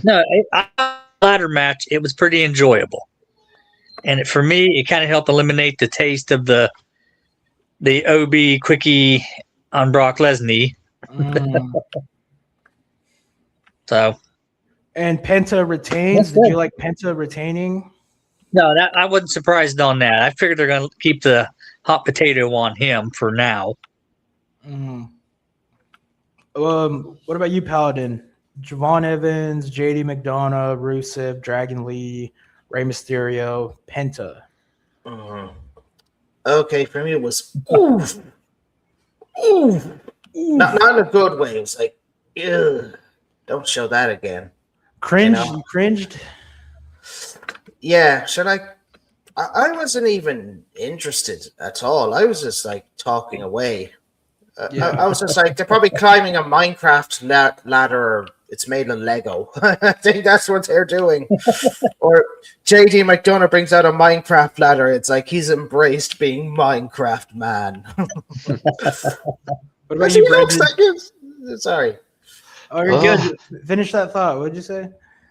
I mean, for God's sake, he looks like a Minecraft character. Oh, yeah. Exactly. It's gonna be hard because this was a match. Like I said, wasn't really paying attention to it, so unknown because I didn't see much of the match. But as for Penta winning, surprised. I thought like Rusev or Rey Mysterio was gonna win. Mm. Yeah, to me, like with one word, I'd say it's filler. This match was filler. You didn't really expect a new champion, and having a ladder match 6-man, like you could have done it with 4 guys. You could have done it with 2 guys. Like a ladder match doesn't have to be 6 people, and I think they just put 6 other people in there so they can have an excuse to use them that week. You know, JD McDonough and Rusev had nothing going on, so let's put them in a 6-man Intercontinental Championship match. Yeah. Trick Williams with Lil Yachty defeats Sami Zayn. I'm glad I skipped this. Trick Williams versus Sami Zayn. What do you think, Jerry? About time. It's time to put a new champion. See, WWE took a step in the right direction, and let the wrestling janitor eventually get his either world title shot or WWE title shot. I'll be right back. Keep it going. I'll be right back. And maybe Yeah. he'll do a CM Punk. He'll lose and he'll be done. Possibly. All right, Paladin, your thoughts on Trick Williams versus Sami Zayn? Okay, well, it was about time. Though I will have to point out one important detail. Why was he wrestling a homeless man? I mean, I could have charity. sworn For charity. I could have sworn I saw Christian Charity come up to him afterwards and say, "Come here, my brother. Let us bathe and cleanse you." And next thing I know, next thing they took him to a soup kitchen. There was footage of him going to a soup kitchen. He was hungry. Yeah, and they gave him shelter, and he looked happy out. Water, food, a blanket, a candle, a spatula, all that shit. Okay, listen, I didn't see this match. Okay, I know actually that's a lie. I did somewhat was watching, so I was curious what they're gonna do. It was short, which was surprising to me. So I'm happy Trick won because I'm thinking, here we go, new guy, let's try to make a new guy. Let's try to make a new star. Yep. I'm fine with Trick Step in winning. the right direction. Best for the match again. I did see some of it, but not enough to give it a rating. I gotta give it unknown again. So Tommy, we're talking about Trick Williams, Sami Zayn. You're the last one for this one. I didn't watch it. I skipped this one. So unknown then. So yeah, I think Sami Zayn's talented, but I think we've all Time's talked up. about how time's up. He's never going to be a world champion. I don't care Yeah. how much you love Sami Zayn. In my opinion, I would never put the belt on him. I would always keep him just enhancing young talent. And I think Trick Williams, he did very well of getting over. I didn't Good see for it, him. but Trick Williams got over. Nobody's bitching about it. So Yep. Speaking Yeah. of Sami Zayn, for the next match, he got booed out of the building on SmackDown. Apparently, they did an angle where Trick Williams, Lil Yachty, got attacked by Sammy in that gingerbread outfit, and Sammy took like the mask off, Yep. fuck, and the crowd fuck. booed him out of the building, and Oh, Sammy looked yeah. taken back. Like, this is live TV. Sammy looked taken back that he was getting booed out of the And- building. You know what it could lead to? We'll say hypothetically, if Cody keeps the belt, barring injury, there's your SummerSlam matchup: Cody and Zayn. That's not going to sell tickets, but I think I got to wait till we get to a certain topic for that. So what's the next match there, Tommy, after that one? Ripley. Oh wait, no. The Demon Finn Balor versus Dominic Mysterio in a street fight. Balor won with the coup de grace through a table. 13-minute match. One my word. I would have to say good, not great. Finn Balor versus Dominic has finally come to a conclusion. Dominic takes the L like he probably should have because he's talented, but he's not. I don't think he's better than Finn Balor, not right now. Mm-mm. So easy win for Balor at Mania. You could put that on his record as a W. But what about you, Brendan? What do you think of Dom versus Balor? Okay, I've seen some of the match, so from what I've seen, I'm gonna say okay, because what I've seen, it looked okay. I didn't see all of it. As for Dom and Finn, I'll say this, we'll go to someone else here. It should have been for the Intercontinental belt. Dominic should have not dropped the belt. This should have had the title on the line, in my opinion. Besides, I'll say it's okay from what I've seen. It looked all right from the match I did watch. If I was fine if Finn Balor gained a WrestleMania win, good for him. Yeah, I agree. It's like I didn't watch the whole thing. What about you, Jerry? Did you watch it? Oh, I watched it. One word, not bad. Okay. For a standard match, not bad. Fair enough. Paladin? All right. Let me see. Here we go. Pathetic. Flaccid is a good word, Flaccid, nice. Yeah, Classy word. yeah, that's what you get when you've studied English thoroughly, like I have. Oh, yeah. For God's Great sake, I word. was. Yeah. I mean, God bless those. God bless that thesaurus over the years. But no, I was just like, come on, this is the best you guys can do, really. Like I've seen better. It's like. Tend to agree. I mean, it's like, again, I said this on, I think I said this on my podcast this week, that usually with alter egos, they have a different move set. They do something completely different. You think back to Mick Foley's alter egos. You had Dude Love, you had Mankind, and you had Cactus Jack. And they did change it up a bit with their move set. There was a few things that were different. You just think of all the different alter egos that you can think of, and you just say, yeah, they changed it up a bit. Then we look at Finn Balor, and he's just a guy who put face paint on. I agree. He's not doing moves that we're not used to him doing, like doing say a thrust kick or a spinning heel kick or a moonsault, or he has a different finisher, completely different. Not his 1916, not the coup de grace. Maybe something that we've never seen before that shows us, okay, he does have a different move set than he does have a different move set. We were wrong, but it's still the same. Yeah. So it's just, I look at him and I say, you're just Balor with face paint. Yeah, nothing's different. Nothing is different. And I'm going to add on to our pal that said, and this is one of Vince Russo's ideas he had for Finn Balor in 2015 when he was brought up to the roster, or 16, my bad. If you're going to have Balor not be the Demon full time, it might be right off the bat, he should be the Demon full time. There's more money to that.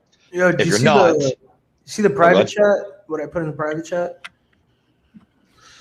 I gotta go to. Well, I'm on the website version here, so I can't go to without fucking up my audio. What about you, Paladin? Do you see the private chat? I do. Okay, so those are the next two topics. If you guys want to cover that, I gotta clean up my dog. Just took a pee, so I'll be like 2 minutes back. I also got topics too. So as for Balor, before I lose my train of thought, Russo pitched the idea. Okay, if he's going to be both the Balor and Demon Balor, they should have it where Demon Balor wrestles more violent, more vicious, more of a heelish, out to kill style, kind of like a multiple personality disorder type of angle, where once in the blue moon, when he's not the demon, you'll see a demon-esque move, and Balor has snap out of it because he realized the demon took control. He's going too far. That way a story can be told. Okay, he's got multiple personality disorder. 1 minute he's the demon, 1 minute he's Finn Balor, and he struggles to let the other not come out in a way. I think that would have got Balor more over. I think in hindsight being 2020, we're not going to expect him getting hurt by Seth Rollins.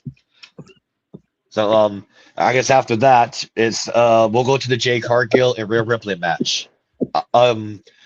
Again, I'm just saying unknown for the one word because I didn't watch the match. I only saw the ending.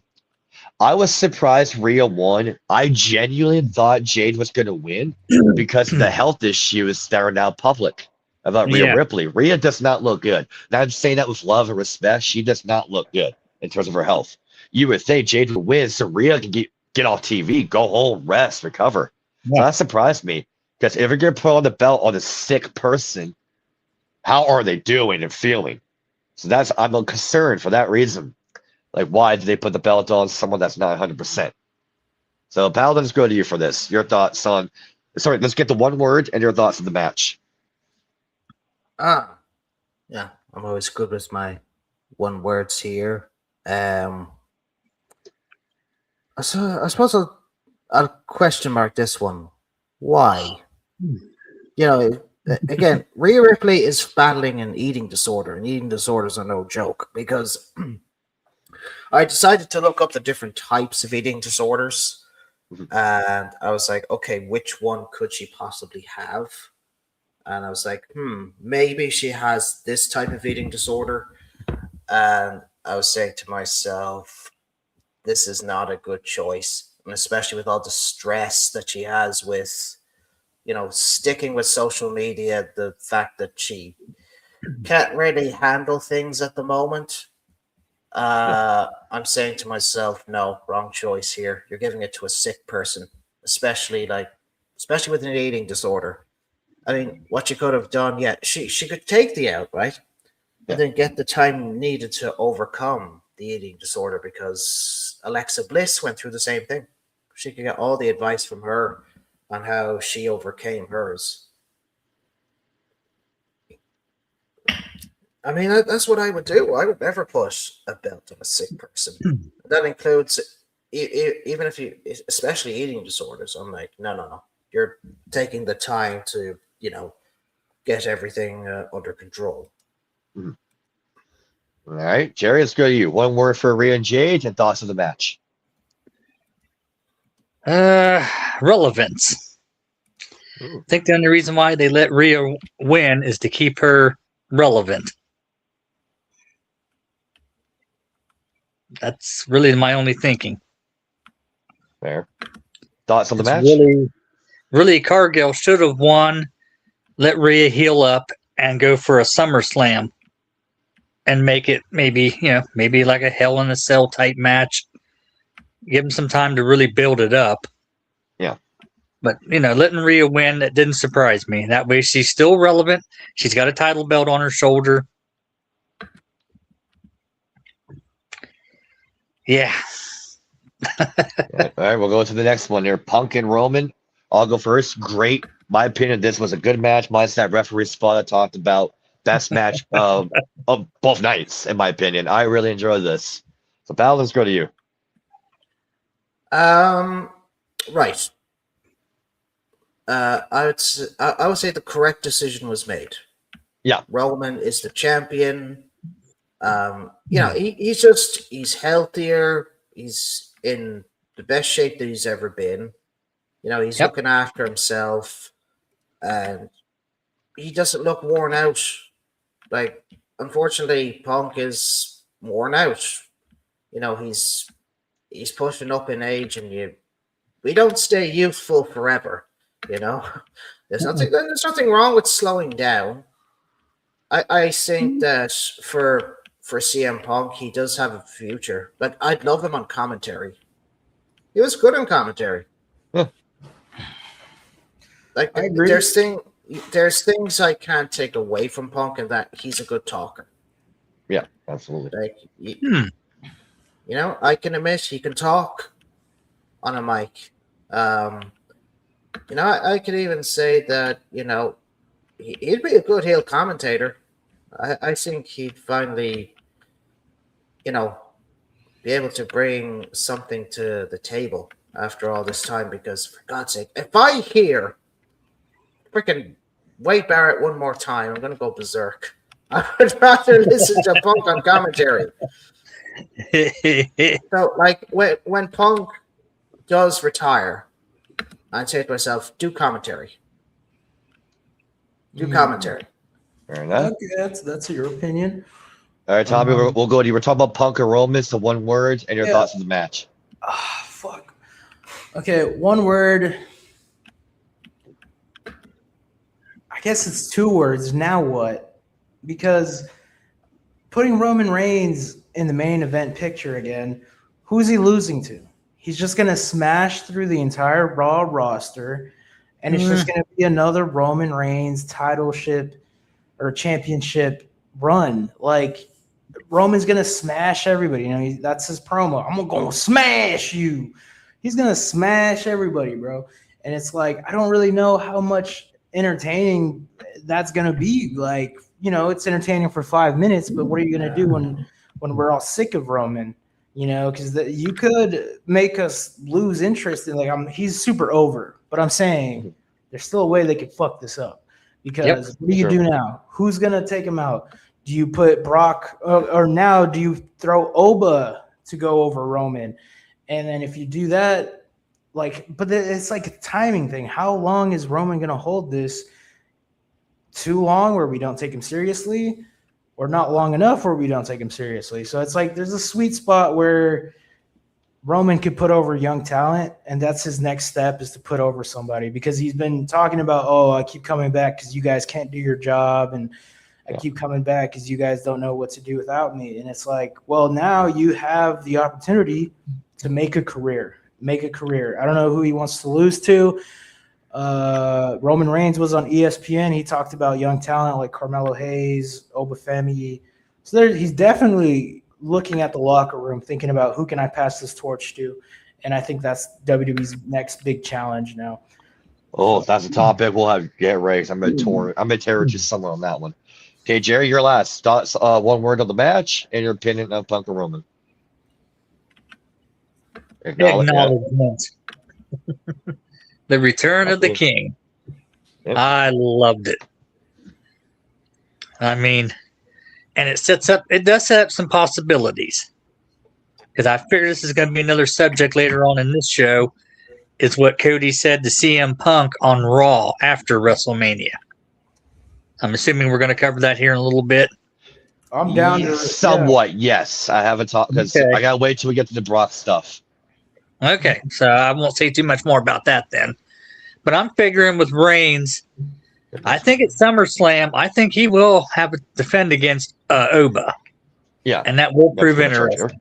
Yeah, Roman's is at this point where he makes and breaks careers. He's either Yeah. gonna, you know, he's that Hulk Hogan right now. He can say that doesn't work for me. I'm keeping the belt, and nobody can say anything about it. Yeah. Or Or he'll shut it down if he doesn't want to work with somebody. yeah, and you know he's got a lot of pull with The Rock as his cousin. Yeah. Because Yeah. right now, I'm trying to figure out this feud with Fatu. That'll be Backlash, which is in 13 days, by the way. Yeah, I mean, because he's not going to put over Fatu. I don't. No, hell see no. that. Fatu's just there to enhance Roman, make him look good. Yeah. So, Yep. or then again, some hypothetical. We'll say Cody loses, the heavyweight championship, and he decides to go after, WWE's version of Big Gold. And next WrestleMania, it's Cody and Roman 3. Well, we'll have to find out and see. But there's possibilities out there. I know my And camera's delayed, Mr. T. I turned down my my quality because at 1080 it gets like a delay, but now it's at 720 and there's not as big of a delay. Okay, there's 2 other comments by Mr. T. I'm gonna read here. When Punk is done, I hope he runs NXT because Sean's booking sucks. 2, Oba will be World Heavyweight Champion either at SummerSlam or one of the bigger shows. My thing is Logan Paul should be Money in the Bank winner and win the World Heavyweight Championship because IWC, true, that gives us content, Yeah. would be I agree madder with than the that, Hornet. Mr. T. Yes. Okay, I'm going to wait to talk about the Oba SummerSlam thing because of certain topics I'm going to address when we get to that. Then again, I can't talk about Sean's book at NXT to Mr. T because I have not watched NXT since 2015. So I don't have an opinion on it. Yep. So now the next one here was an update. But I'm going to read how I wrote it on Friday. Road Dogg explains WWE departure. So Road Dogg has opened up about his departure from WWE, saying he felt wronged by the company and that his final period there left him without a purpose, despite still receiving a paycheck. Speaking on Busted Open Radio, Brian James, aka Road Dogg, addressed his exit from the WWE creative team in March and pointed to the Netflix series WWE Unreal as a way to show fans exactly what his working situation looked like. So Brian had this to say, and I quote, "Did any of y'all watch? I know you're not a fan of the show. I'm old, so I'm not a fan of it either. It's a little too behind the scenes. But I mean, I feel like I don't need to tell you what happened. I feel like if you watched that show, you saw what happened. And so here I sit with you tonight, and I'm happy, man. Because of it, I have friends there that are still going to be there. I have gripes. I do have gripes. But in saying that, it even sounds like to me, oh, you're just going to gripe about some stuff. Then, like, why?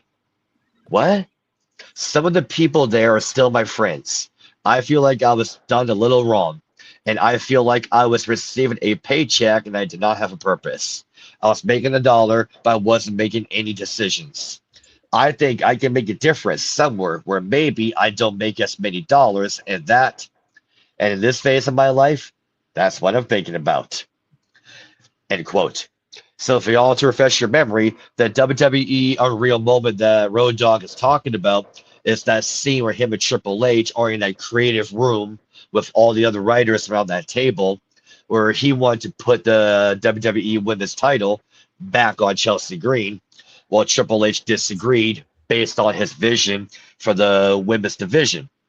The exchange read as uncomfortable to many viewers and was widely interpreted as showing the dynamics of Road Dogg's working relationship with Triple H.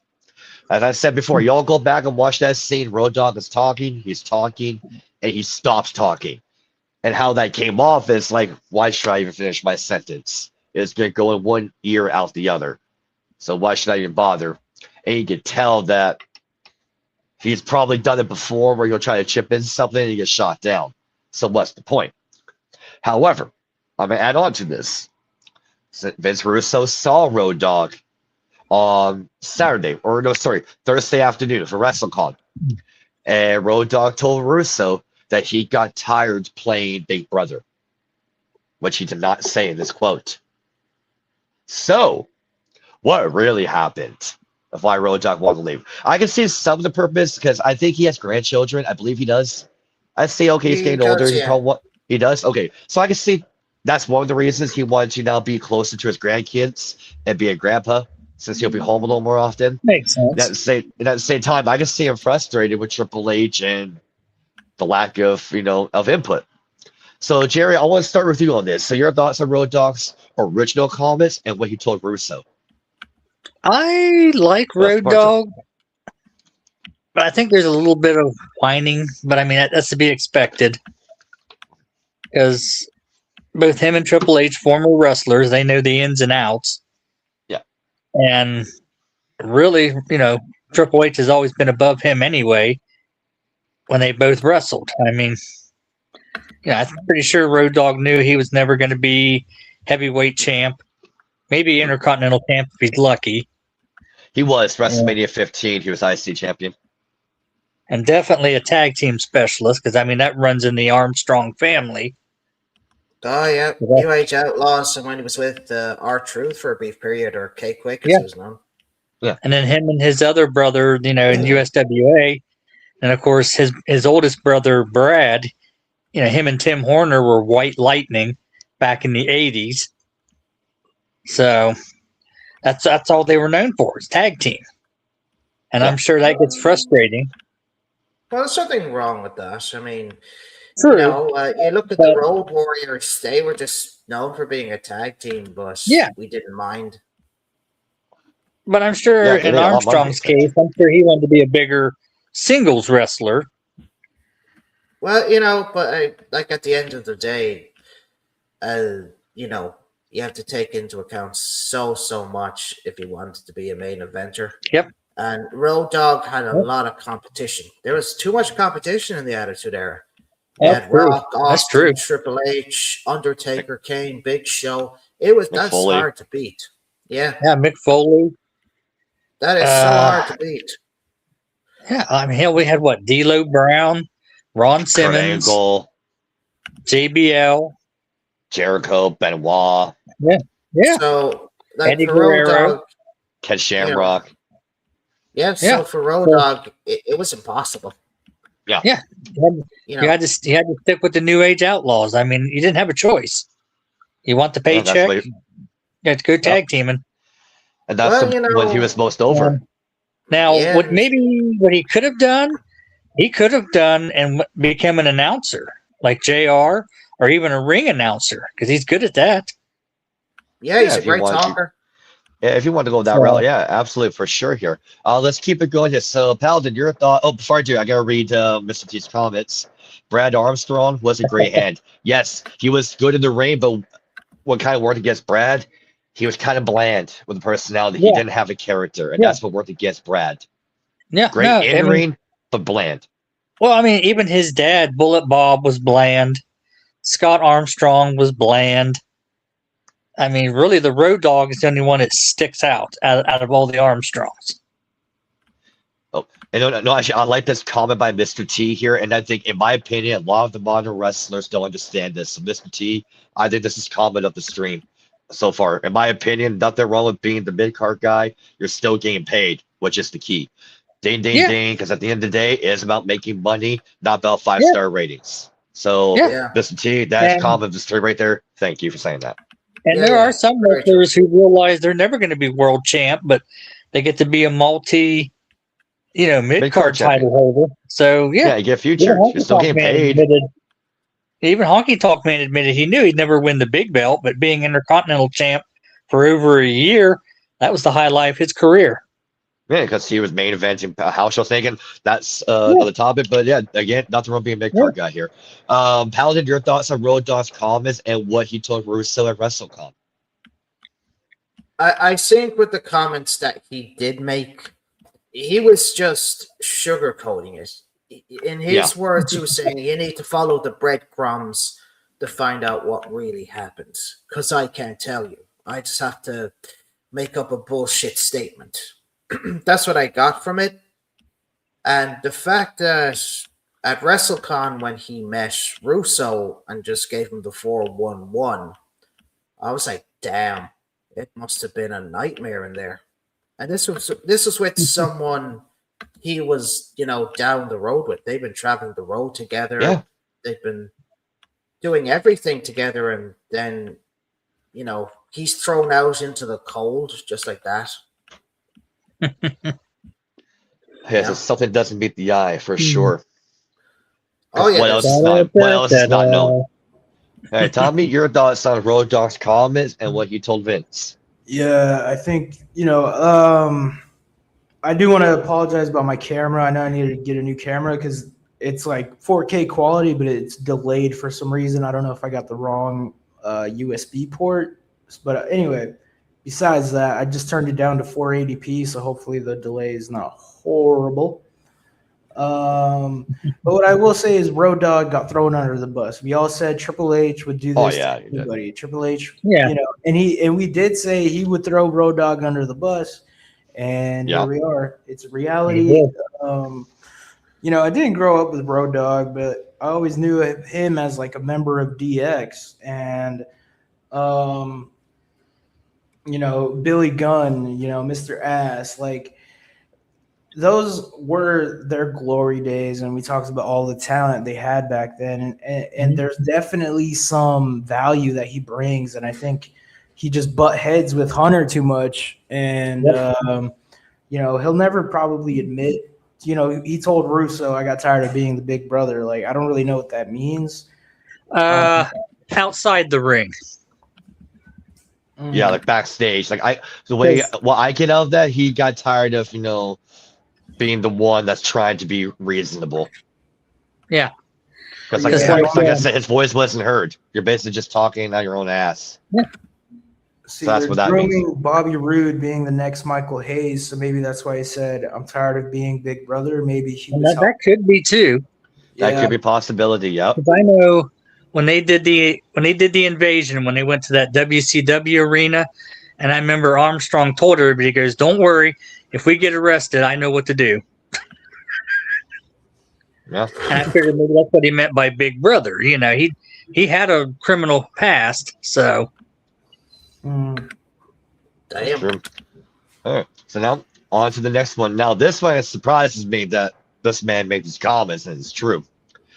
The Undertaker says WWE risks losing focus if fans dictate storylines. So the Undertaker is drawing a clear line when it comes to WWE creative, and he's not on board with fans calling all the shots. Speaking on Nightcap, Undertaker got into how storylines actually work behind the scenes and why letting audience reactions completely dictate direction can backfire on them. According to Taker, there is a balance to strike, and once that balance is lost, even strong ideas can fall apart fast. When asked how long a storyline should last, Undertaker first set the tone by explaining that there's no guaranteed structure or timeline that always works.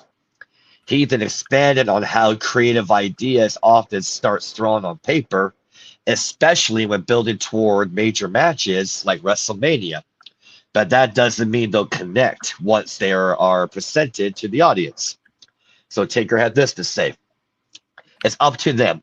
You can have this brilliant idea in your mind, like, oh man, I want to see wrestler A fight wrestler B, and you think it's going to be the greatest thing ever. And then you start looking at it like, man, I'd love to get this match all the way to WrestleMania. But then you put it out there, and sometimes it ain't as good as you thought. It's just like a play call you think is going to work. At practice, it works, right? But if your audience doesn't resonate with it or doesn't get with it, then I call it pissing up a rope. You ain't going to get nothing but your hands wet. Well, there's a lot that goes into that. Obviously, they're in the know of the big picture. And sometimes people get impatient. They do not want to wait. That's part of storytelling. You got to have those beats in the story that keep them captivated, like, okay, I want to see what happens next. Back in the day, during the Monday Night Wars, we'd go off of the cliffhanger, and people had to wait. You couldn't just go to YouTube. You had to wait until next Monday night to see what was going to happen next. So yeah, to answer your question, you have to have good creative. It has to resonate with your audience to a certain extent. You have to listen, but you can't let it dictate everything you do. If it solely dictates, then you lose focus of what you're trying to do. End quote. So, do you think WWE should adjust storylines more based on fan reactions or stick to long-term plans no matter what? Like, in my opinion, Taker is spot on. Tell me, what did he say was wrong? Like, it's good to get feedback from fans and what they're buying, what they're not buying, but you should not let them dictate fully of what you're doing. In a way, Yes. that's what's been happening in major wrestling corporations for the last 10 to 13 years. They're listening to the vocal minority, the IWC, and they're letting them dictate the shows of where they want to see it. The Taker is spot on, in my opinion. Talvin, let's go to you. Yeah, I mean, Undertaker, you know, he used to be that locker room leader. And, you know, I think he definitely says the truth. WWE risk losing focus if fans dictate storylines, you know? Yep. Because, like, you know, when you give fans too much control, then you get funky stuff like that. I don't know if it was 2016, the NBA had the All-Star vote, and they had the fans have a majority of the All-Star vote. And they ended up putting some fucking scrub named Zaza Pachulia in the All-Star game just because he was a fan favorite. And Zaza Pachulia had no business being in the All-Star game, but he was over with the fans, and so he got into the All-Star game. So I think they're, you know, like, we don't want Danhausen to be WWE champion, because even though it's a made up world championship, you still want to have some credibility to that made up world championship. You know, Exactly. the champion still has to look like an ass kicker, you know, and so I definitely agree with Taker, and I'll keep it sweet there, short and sweet. Okay, and Paladin, before we go to you, I want to read Mr. T's comment here. And I quote Mr. T: as someone who watches AAA, Undertaker is Booker of the Year, and it's only April, early May. LOL. Mr. T, I don't watch AAA because I'm not really into Lucha Libre, but I have heard many people say Taker's doing a phenomenal job with Jerry Borash with AAA. Yes. And if that's the case, I congratulate Taker and Borash. If they're doing a great job getting people invested in interest into that show, good on them. They're doing their job. All right, Paladin, let's go to you about Taker's comments. He's spot on. He isn't saying anything that's stupid. I mean, this guy's been in the business since what, the 1990s, and 1988. Yeah, the late 80s. I'm sorry, WWE since the 1990s. Okay, Yes, that's it's since 1990, 1990. Yeah. Yeah, and you know, he was a locker room leader. Yeah, he really held down the fort, and he was like the principal of a school, and the rest were all like the students. You know, so he is right. Fans shouldn't always dictate stories. They shouldn't always have a say. You know, I think with writers, they should stick to their guns. Maybe listen to them once in a while. They might expand upon, you know, the story itself. Yeah. Apart from that, don't let fans overtake, because as the old saying goes, you give someone an inch, they'll take a mile. All right, well said. All right, Jerry, let's go to you about Taker's comments. Spot on. I mean, granted, the fans are the ultimate boss, because after all, if they're not in the seats, you're not getting paid. But there is a limit to that. That's why we have writers. Mm-hmm. And granted, some wrestlers will go to fans and ask them for suggestions. They'll mention to the writers. But there is a cap on that. I mean, there's some fans, they don't fully understand long-term storylines. All they want is like, oh, let's put these two guys in a Hell in a Cell match and let's watch them beat the hell out of each other. And it'd probably be great, but how's it going to help the future of their feud? Right. Yeah. Yes, Especially, especially if you story put it behind on Raw, where it could be pay-per-view caliber, you know. Yeah. So you got to Right. weigh Yeah. that process. That's the problem Yeah, with modern Hollywood too, man. Let's just put Yeah. Superman versus Batman, because what the fuck? DC nerds are gonna love it, you know? Yeah. And it ended up being one of the most dividing movies ever, you know what I mean? True. Yeah. I mean, case in point, Eric Bischoff. When Goldberg was rising up to become world champ, everyone told him, save that match for a pay-per-view. But what's he They do? should have. He sets it for downtown Atlanta in Goldberg's hometown. I mean, yeah, he got a hell of a pop. He got some ratings, but he admitted he missed out on some mega bucks. And actually, it probably could have saved his company if he would have went the pay-per-view route. Yeah, they they do could've that made for the Bash match in the longer. Beach or do it for Fall Brawl. Yeah. And he didn't. He decided to put it on national television, which, I mean, it worked in the short term, but Long term, what nope. happened to WCW? Right, exactly. Oh. They're not here. WWE is. Gone. Now, this next one, I found this to be very interesting and, in my opinion, debatable. Did you see me, Jerry? WWE. Oh, good. Yes, I did. I just did the sign of a cross. Rest in peace, WCW, man. I'll do it Deadpool style. They're up there, bro. They're up there in heaven. Oh, well, still to this day. Still to this day, that's my favorite wrestling company. Right, on to the next one here. WWE's original plans for Randy Orton at WrestleMania 42 revealed. So Randy Orton's WrestleMania 42 plans almost looked very different, and it didn't originally involve Pat McAfee at all. According to PW Insider, new details revealed that the role ultimately played by Pat McAfee at WrestleMania actually replaced an earlier creative pitch involving Aleister Black and Randy Orton. It was noted that WWE originally planned a much darker storyline centered around Black psychologically pushing Orton to embrace his old apex predator persona again.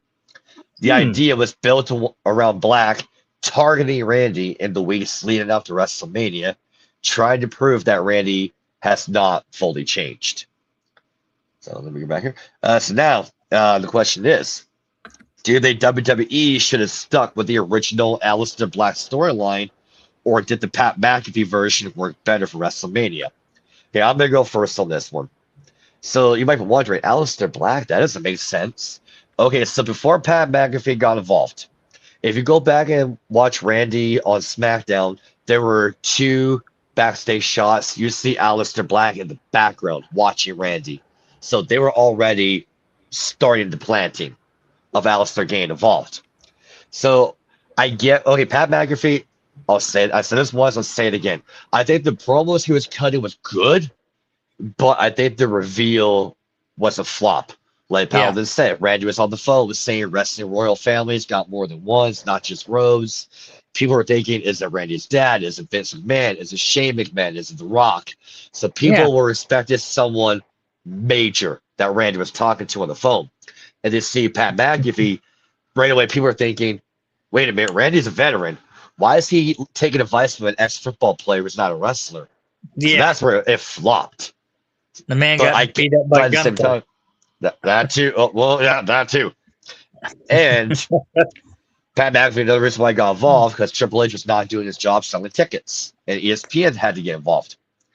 So business-wise, I get why Pat McAfee got involved, but I think the Aleister Black original storyline idea would have been, I think, better for Randy's character, in my opinion. Paladin, let's go to you about the original Orton plans. To be honest, I would have had truck with it because it would have made sense. Like, you look at Aleister Black's character and you look at the tone that he sets. I said to myself, okay, this would have been better. You know, trying to tempt Orton back to, I guess you could say, the dark side of his His past. apex predator. That part of himself that he's been ignoring for so long, and eventually he gives in. Yeah, just into the power and the evil greed there. And Jared, before we go to you, I'm just gonna read Mr. T's comments here. To me, Aleister Black made sense because who is Aleister Black's first feud to AEW? Cody. And now he's playing mind games with Cody's mentor and playing the seeds and manipulating him to do his bidding, making Cody's life hell.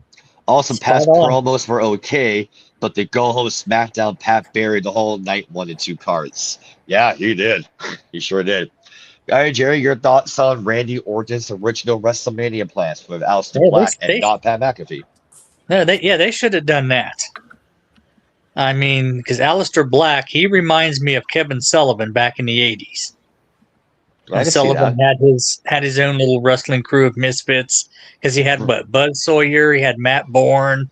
Oh yeah, he's carrying cross diet. You know, sorry. Yeah. Gary, go No, ahead. that's all good. And to point out with the McAfee thing, it would have been better if McAfee would have come out wearing a Cody T-shirt and act like he's supporting Cody, and then give him the kick. Instead of coming out and saying, "Oh, I've been with Orton all along. I was the guy." You know, that was, mouse fart. Right. Yeah. Lethal Uno. What up, y'all? What's up, Tommy? Hello, Lethal Uno. What up, Lethal Uno? What's good? Lethal Tommy, Uno. Well, let's go to you about the original WrestleMania plans with Aleister Black. So we've seen this. It was Bray Wyatt and Randy Orton, and they were a mid-fucking tag team. Okay, I'm going to be the unpopular opinion here. I don't really like Aleister Black. To me, Karrion Kross is a way better version of Aleister Black.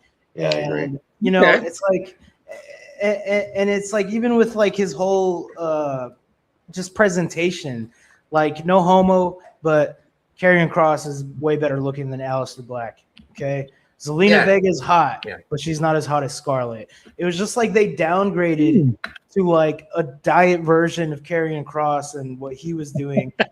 Dime size Kross. And so for me, I never got on board with this new Aleister push. This reintroduction of Aleister to me is a wannabe Karrion Kross. So it's hard for me. Maybe I'm biased. I like Black Mass. I think he has one of the best finishers with Black Mass. That roundhouse kick that he does. You're not wrong. I think that is true because if you look at when Karrion was still, but where would they go? For me, like it's when Karrion was still in WWE, you could see him doing head games with Sami Zayn, trying to mess with him. I think he could have done the same with Orton. He could have really got inside his head. I'll be right back, guys. Because to me, they already did this with Orton 10 years ago with Bray Wyatt. I remember this, where they're like, Orton's going to join the Wyatt family. And, you know, he did. And he did return to that 2009 Orton. In 2014, they did it. You know what I mean? So it's like, again, a lot of people don't remember this, but I remember it because, you know, I was watching. But it's like, I don't know. Orton, if he did turn to the dark side like he did with Bray Wyatt, what are they going to do? Chase the tag team divisions. And then what? Because now you're either going to push Aleister or you're going to push Orton.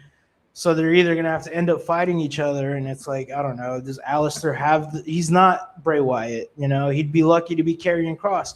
And that's not a diss. It's just that goth characters and these like alternative, you know, I'm dark and mysterious characters, they're kind of hard to pull off. Like we just saw the White Six got released. Like you're either the fucking phenom or you're the main eventer or you're just kind of, you don't really matter. You're just kind of a kid in a costume. Yeah, come on. I'm still a genius. Come on. You have to play into it. Come on. Yeah, I'm not saying the alternative universe where we got Cody versus Randy instead is better. I don't think it's any worse than, you know, it's just kind of, and it sucks because when you have two characters like a Cody or a Randy, you could go, you know, to the Marvel Cinematic Universe and you could think about all the alternative realities that you could have had, you know, and I feel like it's limited with a lot of like, if you did Cody Orton, Master versus Apprentice, blah blah blah. And then what though? Like, does Orton retire? Does he get 15?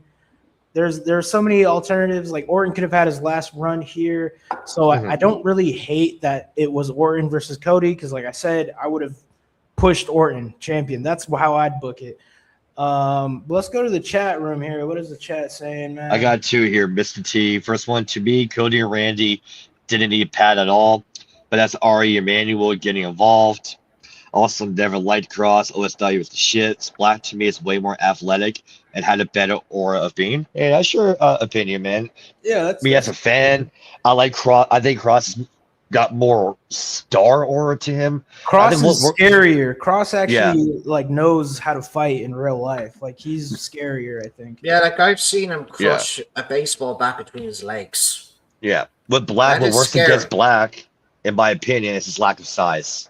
In my opinion, for Aleister Black. He's a little on the slimmer side. Yeah, you know, and like Mr. T, have you seen Carrion's wife, Scarlett? Have you seen Scarlett? Like, Scarlett alone is no Selena Vega. Creepy, in my opinion. Also, what old is new again? That's just wrestling. All storylines have been recycled. Yeah, 100%. True. Yeah, Kevin Nash has said there's 5 stories he tells in wrestling, and they all. It's hard to make an original story anymore, but like with Orton, you could do the Master and Apprentice versus him turning to the dark side. For me, I don't really like it because we've already seen it. But you know, and now he's back to being, oh, I see red and I can't think, which I think is stupid. I like the more calculated apex predator instead of just the Viper who strikes. You know, I guess that's a simile or a metaphor. Yeah. And now the next 3 are about the Brock Lesnar situation. I have an update for it too. Brock Lesnar. Brock Lesnar. I don't know who Glock is. Is that his cousin? We don't know. I'm pretty sure. Glock Lesnar is his fucking second cousin from Alabama. Anyway, Triple H addresses Brock Lesnar's future after possible retirement at WrestleMania 42. So Brock Lesnar's emotional WrestleMania 42 moment might have not been part of the script, and now Triple H is addressing what really went down. After Lesnar was defeated by Obafemi during Night 2, the moment quickly turned into what looked like a retirement scene. Lesnar stayed in the ring, removed his gloves and boots, and left them behind before sharing an embrace with Paul Heyman, a visual many took as the end of his career. But according to Triple H, that moment wasn't something WWE necessarily planned ahead of time. During an interview with ESPN, Triple H was asked directly whether that match could have been Lesnar's final appearance, and his response made it clear the situation may have unfolded in real time rather than being mapped out in advance. Triple H then explained that Lesnar isn't someone who sticks around backstage for long conversations after a loss, suggesting there wasn't even a chance to fully process what happened in the moment. So this is what Triple H had to say on ESPN. Well, it certainly seemed that way. Brock is not a walk back through the curtain and have a long conversation kind of guy. Brock walks back very angry, goes to his bus, and that's the end of it. So there wasn't a discussion afterward. I'll say this. Probably the most famous combat sports athlete of our generation. One of a kind. Nobody like Brock Lesnar. But the one thing nobody gives him credit for is the intelligence of a fighter. They see Brock as this hulking brute, the beast. But there comes a point when somebody comes along that's bigger and better and pushes you to a place that you can't come back from. The smart ones know when that happens, and they call it a day. I don't think that was planned. I think Brock went to the ring and walked into a wall called Obafemi. He ran into the next big thing, a brick wall, and the intelligence in him said, maybe I should call it a day. So he took his boots off, put his gloves down, and walked away. That's not fear. That's intelligence. An intelligent man meaning something that can't be stopped. It as much a statement about Oba as it is about Brock. You just witnessed a changing of the guard at the apex of this business. End quote. So do you think Brock Lesnar really called it a day at that moment? Or could this just be the start of one more run? In my opinion, Triple H's quote, he is covering his ass. Like, if this is true, and I'm going to get to it after we get to the third Brock topic, I think he's now desperate. TKO is on his ass. Like, hey, Brock's gone. Now what are you going to do? And he's doing whatever he can to cover his ass. So, Paladin, let's start with you on this about Triple H's comments about Brock retiring. Well, it's pretty obvious now that it's post WrestleMania, and he is trying his best to cover his own hide. Like, he's just, he's breaking out in a sweat. He's like, oh shit, what are we gonna do? So the tickets, crap. Sorry, I cannot take that man seriously. I can't just do an everyday voice with him. He's annoying, but you can clearly tell in that interview, and I believe I don't know if I said it in my podcast, but he is covering his own tracks, and he's just essentially trying to downplay everything. That's what I get from it. And like, also, to be fair, he needs Brock, but as we said, Brock doesn't need WWE, but WWE needs Brock. Yep. And without him, it's like, how's Triple H going to sell tickets? How's he going to do for SummerSlam? Will he flop? Because he can't afford to flop, because he survived with WrestleMania. Keyword survived. But you wonder for how long.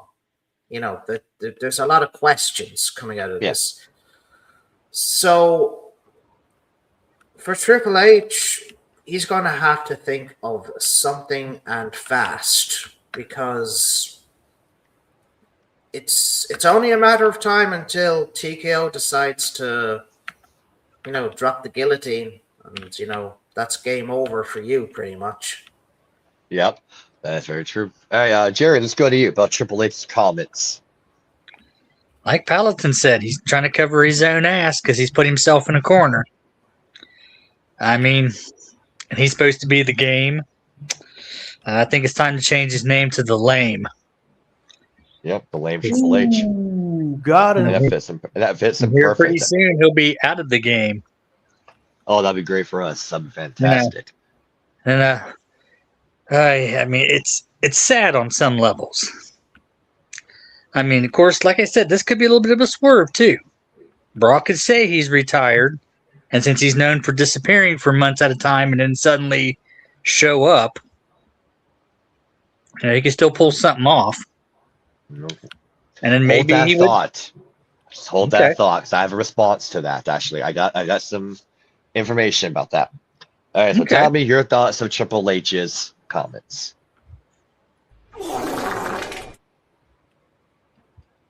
Did you guys hear that? Yeah, Yeah, I did. you ripped a fart. Yeah, there you go.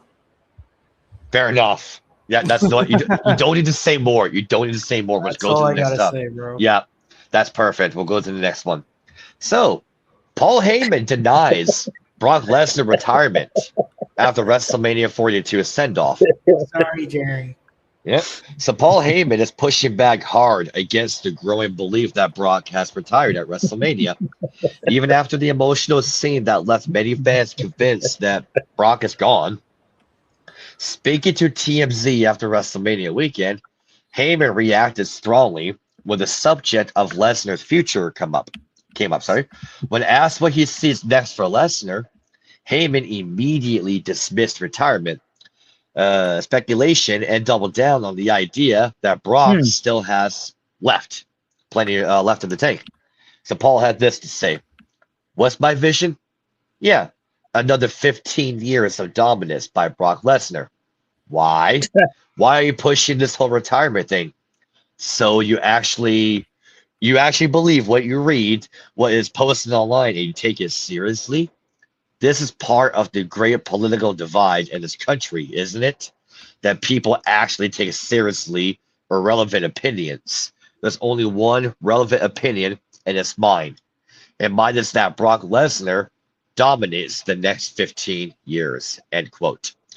So now this is part 2 of the Brock topic. So after what you guys just heard what Paul Heyman said to TMZ, think Brock Lesnar's WrestleMania moment was a true retirement or just another dramatic moment before a future return? Tommy, let's start with you on this. Yeah, I mean, there's a lot of speculation on the IWC whether this is a real or fake retirement. It felt real. It looked real. It looked like a shoot. Like he didn't talk to anyone about it. Heyman, of course, he's gonna always, talk about his guy. He's always gonna push his guy, put him over.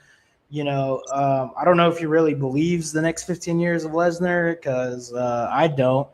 I think Lesnar's had his run. He's had a beautiful career, accomplished more than a lot of people will ever do in this business, specifically WWE, not mentioning his UFC career. So I think, he's content. He's happy where he's at. He's happy to pass the torch. But a big bag of money can change anyone's mind. So that is very true. I'm going to wait to get my opinion after the next article. So I'm going to skip myself. So Paladin, let's go to you. Well, Paul's comments. I think when, if Paul was quick enough to just come out to his defense and say, no, he ain't retiring. What are you talking about? There could be something there. There could be something there because Heyman has never I've never seen him so quick to sort of rush out and say, oh, no, he ain't retiring. Will you shut up? Stop believing rumors. The whole never believe what you read bullshit. So I believe that Brock isn't retiring. I mean, we keep saying it very well could be a work. Like Mark Henry. Yeah. Where we look at this WrestleMania moment of him putting his gloves in the ring and his boots, and we think that's it. But if you remember, think back to when The Undertaker supposedly retired. He put his gloves and thing in the ring, but he came back, because John Cena was looking for him. So it could be a case of someone wants Lesnar to come back and say, I'm looking for you. Where are you at? Gunther, probably. Jerry, let's go to you about Paul's comments. This wouldn't surprise me either, but we got to remember, Heyman's also known as King of the Swerve. Ooh, I would say King of the Swerve. That's more Vinny Roo. Okay. Maybe King of the Betrayal. No, that's true, too. Technically, yeah. Just ask the ECW wrestlers. They'll tell you that. Yeah. One thing I thought about is, Brock would make one more surprise appearance, we'll say SummerSlam, takes on Oba, and Heyman portrays Lesnar at SummerSlam. Well, so I would turn Oba heel. For the love of God, they can't have Oba with Brock. Keep Oba away from him. Oba does not need him. Yeah. All right. Interesting. Now the third and final Brock article, and I'm going to give you information that I got about the situation. So WWE originally expected Brock Lesnar to retire at SummerSlam instead of WrestleMania 42. So, Brock's emotional moment in WrestleMania 42 may have come earlier than many in WWE expected, according to a new backstage update. A new report indicates that his farewell style moment may not have been expected to happen at WrestleMania. According to Fightful Select, WWE officials have been anticipating Lesnar to retire later in the year instead of during WrestleMania weekend. And the guy from Fightful said, many in WWE expected Lesnar to retire at the 2026 SummerSlam Premium Live event. So now, do you guys really think Brock Lesnar retired at WrestleMania 42? Or could he still return for one final match at SummerSlam like WWE originally expected? Not before anyone announces. This is information I got about this. And this is kind of making me question it even more and maybe changing my look on it. So we're still on his Patreon. A couple days ago, he was saying he has somebody in the WWE on the inside tell Vince, this is a shoot. Brock and Triple H do not get along. They do not like each other because Brock does not trust Triple H. And does not like how he has booked Cena. Who And would? does not want that happening. And Brock found out that yes, Triple H was going to have Brock job to Gunther at SummerSlam. And Brock did not agree to that. So he decided to do that as a fuck you to Triple H. Just stick it up his ass. Like, I'm not doing that. Bye. And he picked Oba to do the job because he sees potential in Oba Femi. So he agreed to do it. So now, if the guy is telling Vince the truth, then I find it funny that Brock's like, I'm not working with Gunther. Are you kidding? You didn't do nothing with him. And I don't trust you. And I'm not gonna say say no to Brock. I say fine, you don't have to do it. That's okay. So now, and this is where goes what Jerry was saying. And we were talking about on the show on Twitch on Friday night. Okay, let's say this is true. Now what? They are so fucked for SummerSlam. That's in Brock's hometown. If Brock's not going to be involved, what in the fuck are they going to do to sell tickets? Are they going to do Oba and Roman early and do it at SummerSlam? That would help. And they're going to have Cody and Punk be one mate. That's one thing they could do. Cody and Punk night one and Oba and Roman night two. They could put That's not enough. They could put Triple H in the doggy cage, and Stephanie comes out and she makes out with Oba Femi. No, don't do this to me. Yeah, to celebrate. So now Stephanie takes a BBC right in front of her. No, he doesn't have the right look. That'd be great. So, Paladin, what's third here? Your thoughts on not only the report that many people expected Brock to retire at SummerSlam, but what the insider told Vince about it being true and why Brock did it. You know what? It wouldn't surprise me if it was true. Because to be fair, come on. Like, him jobbing to Gunther, I think he made the right choice. I think he didn't like what Triple H had done to Cena and the others. So he was like, you think you're going to do this to me? You know, an NCAA heavyweight champion, a UFC fighter, with every accolade under the sun. He's just like, oh, no, you don't. Up yours. And I've said it, I've said it before. Like, Lesnar has to have stroke. He must have stroke back there. Because he must have a very lucrative contract, if you think about it. Something. Yeah. He's probably getting paid a lot more than, I'd say, the wrestlers, the current wrestlers at the moment. Yeah, for sure. And what I forgot to add, that pissed off Triple H. That's one that I forgot to add with the guy told Vince. Triple H was fucking livid at Gorilla when Brock did that. So I wonder. And now, okay, so SummerSlam's August. If Brock doesn't come back by late June or early July, he's not coming back. Because they need to build towards that show. Like, they shouldn't. Makes sense. I mean, he can do what he wants. He's Brock freaking Lesnar. Yeah. Do you think you're going to go up to Brock and tell him what to do? Is No, he'll anyone laugh at you. here? Like, is anyone here going to go up to Brock Lesnar and tell him what he can or can't do? He'd kick the shit out of you. Yeah, I'll ask you what does he'd he be like, want go to get do? me a Gatorade, you little fucking punk. Go give me a Gatorade and a towel. Yeah, Yeah, give me he a Gatorade. would. Yeah, Go he'd sit make to you my a towel. feet. Come on. It's like, come on. Give me a Tim Horton, whatever. Hey, Brendan, come here. I want to give you a wedgie. And he's like, okay. And if Lesnar was like, bring me your wife. I want to fuck her. You'd be like, yes, sir, Mr. Lesnar. Yeah, and you're going to watch. We're going to tell him And I'm no. going to watch. And you can put on your mother's Sunday dress as well. Even he's just like, Yes, he sir, would Mr. force Lesnar. you. Yeah. Like he's Because the we're going kind to of do tell guy. him no. He'll break your arm and fuck you in the Yeah, ass. he'd put you in a Kimura lock and just fucking snap your shit. Yeah, Yeah, like this is the kind of guy, right? He's the kind of guy that could rip your spleen out and use it as skipping rope. He's also the kind of guy who could go into your house, take beer out of your fridge, and you wouldn't do anything about it. He But would he's just let also you go smart. on. He's smart enough to say no, and he told Hunter no. Yeah, Right? yeah, absolutely. Like you said, absolutely. he's not just the Hulk. The man's a human.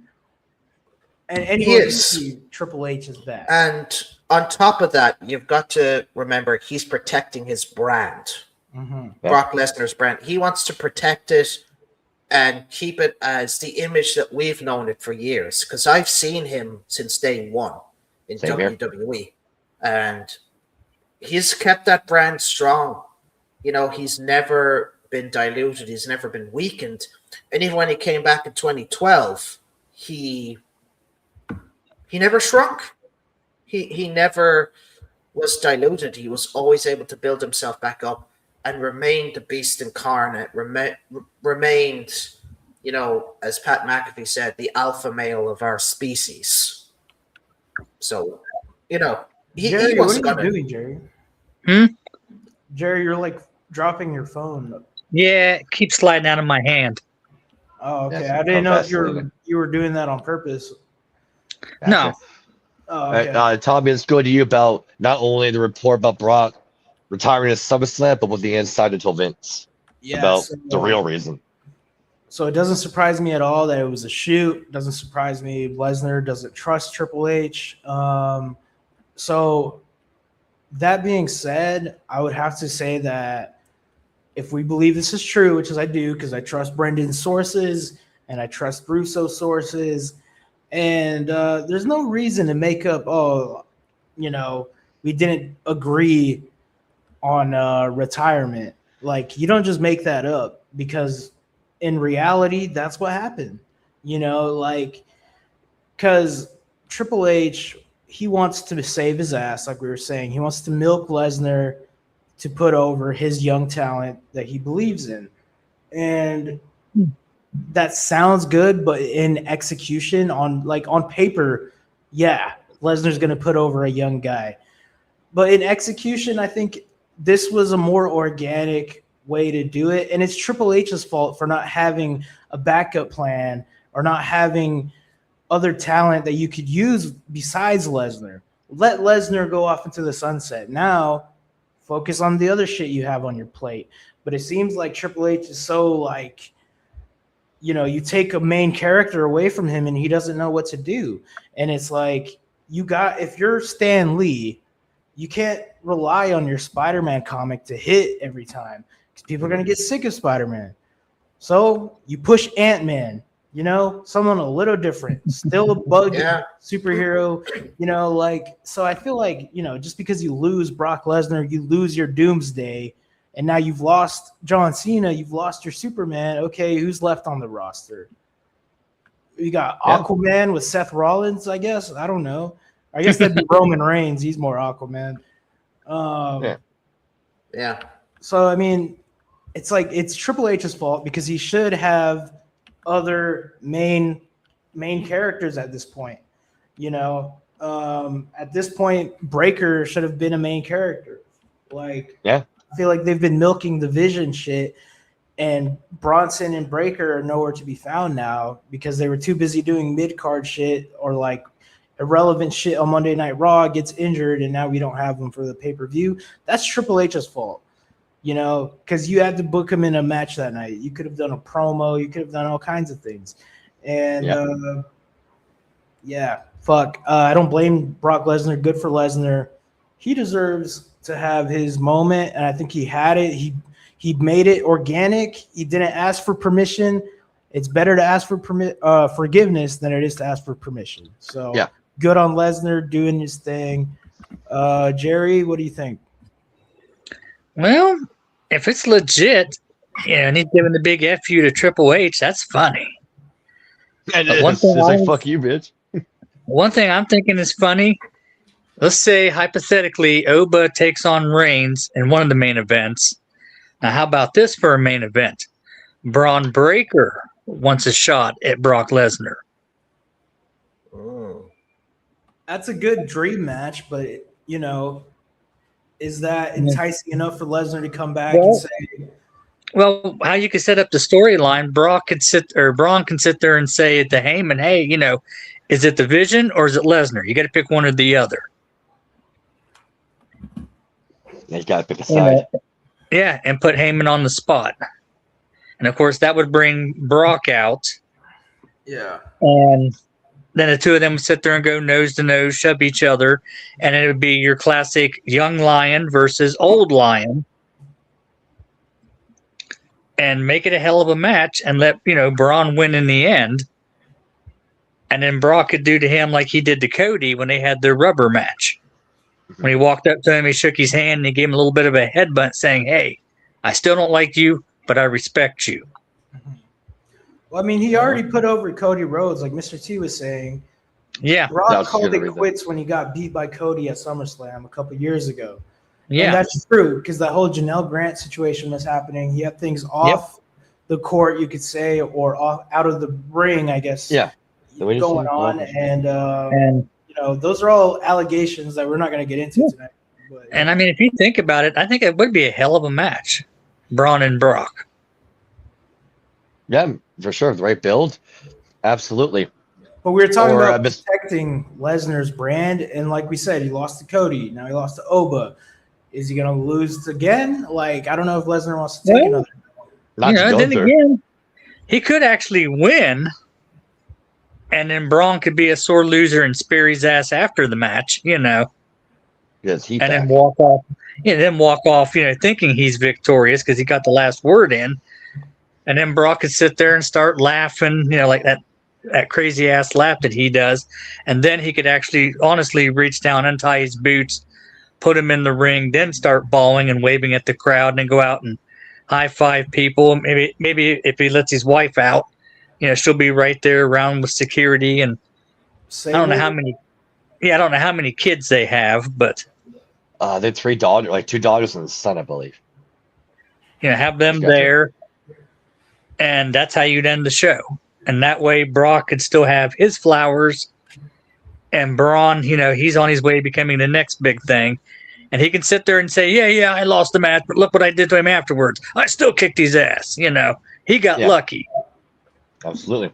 Mr. T says, or Sweet Saudi Money might talk too. We'll see. And Mr. T also says, I don't know. I think Brock sees more money in Oba than Braun Breaker. I think so too, because my opinion, Braun Breaker being in the Vision devalued him. Yeah, I have to agree with that. Braun Breaker and Oba at SummerSlam. That would be interesting. That'd be fun. That has to be a really good build. They can't just do what Taker talked about. Do it just to do it. But then again, modern WWE is fantastic at doing that, and not in a good way. Now, speaking of WWE fucking up, good. Well, the trick is, which ego is going to be allowed to take a big bruising? That's going to be the key factor. Well, it's about who's the loss going to affect more. I think you can't have Oba lose. You can't have Oba lose. That's what I'm saying. Would Breaker be willing to take a loss at the second biggest event of the year? You have to remember, he hasn't done much this year at all. He just lost at Mania, too. So the guy is on a losing streak. I don't know if you want to bury Braun to Oba, before you... Might be too soon at that point. That's what I'm saying. Because sometimes, the wrestlers have a say in the storylines if their contract is set up right. Yeah, that is true. Yeah. Then again, how about Braun and Roman? Yeah, that's one way you can rebuild Braun. Mm-hmm. Yeah, there are ways that you can. Yeah. Hey. Yeah. So now, speaking of WWE, fucking up, Brie Bella calls out Stooge for leaking Paige's WWE return. Now, before WrestleMania even happened, and before Paladin went on the air, reports were flying on Facebook, Instagram, and X about this. It was already out there. And this is I'm in the middle of this before I read this article. On one hand, there are things I agree with Brie Bella on, and there are things I don't agree. But I'll get to that after I'm done reading this here. So Brie Bella is not happy about how Paige's WWE comeback got out, as she's making it clear someone backstage is to blame. So before Paige returned to WrestleMania 42, replacing Nikki Bella and winning the women's tag team titles alongside with Brie Bella, reports noted her comeback wasn't just a one-off, with a multi-year deal now in place. But according to Brie, the bigger issue isn't the return, it's how the surprise got spoiled. Speaking on the Nikki and Brie show on April 21st, Brie addressed the leak directly and made it clear she believes someone inside the circle tipped the information out before it was meant to go public. Before calling anyone out, Brie set the tone by saying moments like Paige's return are supposed to stay under wraps, especially when WWE is trying to create a surprise. So Brie had this to say, and I quote, "The Paige stuff got leaked from a stooge, and I will find out who saw it earlier in the week. I will say this to you guys, just let this be special and a secret. Who runs and tells people? I'm talking about people who have run to TMZ and saw something they want to break about someone's personal life. It's about clicks and impressions. So they want to be breaking news. You didn't break anything. I'll say this, it's actually sad. So look at yourself in the mirror and think about what you will do next time. I'm going to find who that stooge was because I remember everyone who was there." End quote. Question is, do you think leaks like this ruin big WWE moments? Or are they just part of how wrestling news works now? So I'm going to go on this one first. I agree with Brie Bella that when it's unfortunate, when leaks get out, it does ruin the surprise. It does. Mhm. But at the same time, Brie, you should have kept your mouth shut. You should have said nothing to anyone. It only should have been on the need-to-know basis. So if anything, Brie, yes, whoever stooched it off to the internet should get some heat. But I'm going to put all the blame on you for opening your big fat mouth and telling people, like telling the one person that was not in the know, where you should have kept it quiet. That's my opinion. So if anything, Brie, you have nothing and no one but to blame yourself because you decided to open up your mouth. So Paladin, let's go with you first on Brie Bella's comments about Paige's return getting leaked. I don't she's think. gonna I find think he's stooge. gone. He said he'd be right back. Oh, okay, I didn't hear that. My bad. Okay, Tommy, we'll go to you then. Okay, I got it. So yeah, I mean, Brie Bella, she is a professional wrestler and she's a pro athlete. And with pro athletes, they tend to not like being talked about unless it's positive. And Yeah. you know, and to that, reporter that leaked this, and there may not even be a reporter, they're just a leaker, right? But they're kind of reporting news, and of course it's for clicks, of course it's for engagement. Nobody's doing anything out of the kindness of their heart, but maybe they know this interests people, they know this is going to bring eyes to the product, and so maybe they didn't have the worst intentions when they leaked this, and I will say a lot of these like professional wrestlers, they don't like you talking about them. I will say, if you want a publicist, maybe hire a publicist. Don't be mad when a reporter does reporting because you're not paying anyone to be your publicist. You know what I mean? And it's like Brendan said, if she would have just shut the fuck up, then nobody would have anything to report. So I don't really know who she's gonna go tattletale on. Like, you're kind of snitching on yourself. Like, if anyone, she's the leaker. Because she told somebody who told someone else. Like, I don't know what she expected. But yeah, if you need a publicist, $200,000 a year, I'll be your publicist.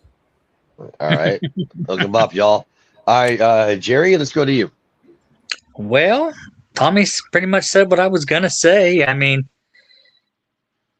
she's been in this business long enough. If she knows about surprises, you're supposed to keep your damn mouth shut, not tell anybody. Yeah. And then sit there and get mad when it gets leaked out. I mean, does anyone understand kayfabe? See, that's key word. Does anyone understand kayfabe? Oh, not today's wrestling, no. I Never mean, known. does it even exist? Did it Oh, ever fuck no. exist? I mean, it's sad. I mean, just let Paige enjoy herself. Ooh, I just kind of thought of something. Maybe she's mad that she's not getting enough spotlight. So she's got to try and make it like she's pulling the CM Punk. She's trying to Mhm. make it about her. Yeah, Okay, that's true. And they'll start calling her CM Bella. yeah, Bray Punk even, yeah. Mr. T says, I think it was kind of obvious that she was going to be showing up because WrestleCon canceled all of her appearances.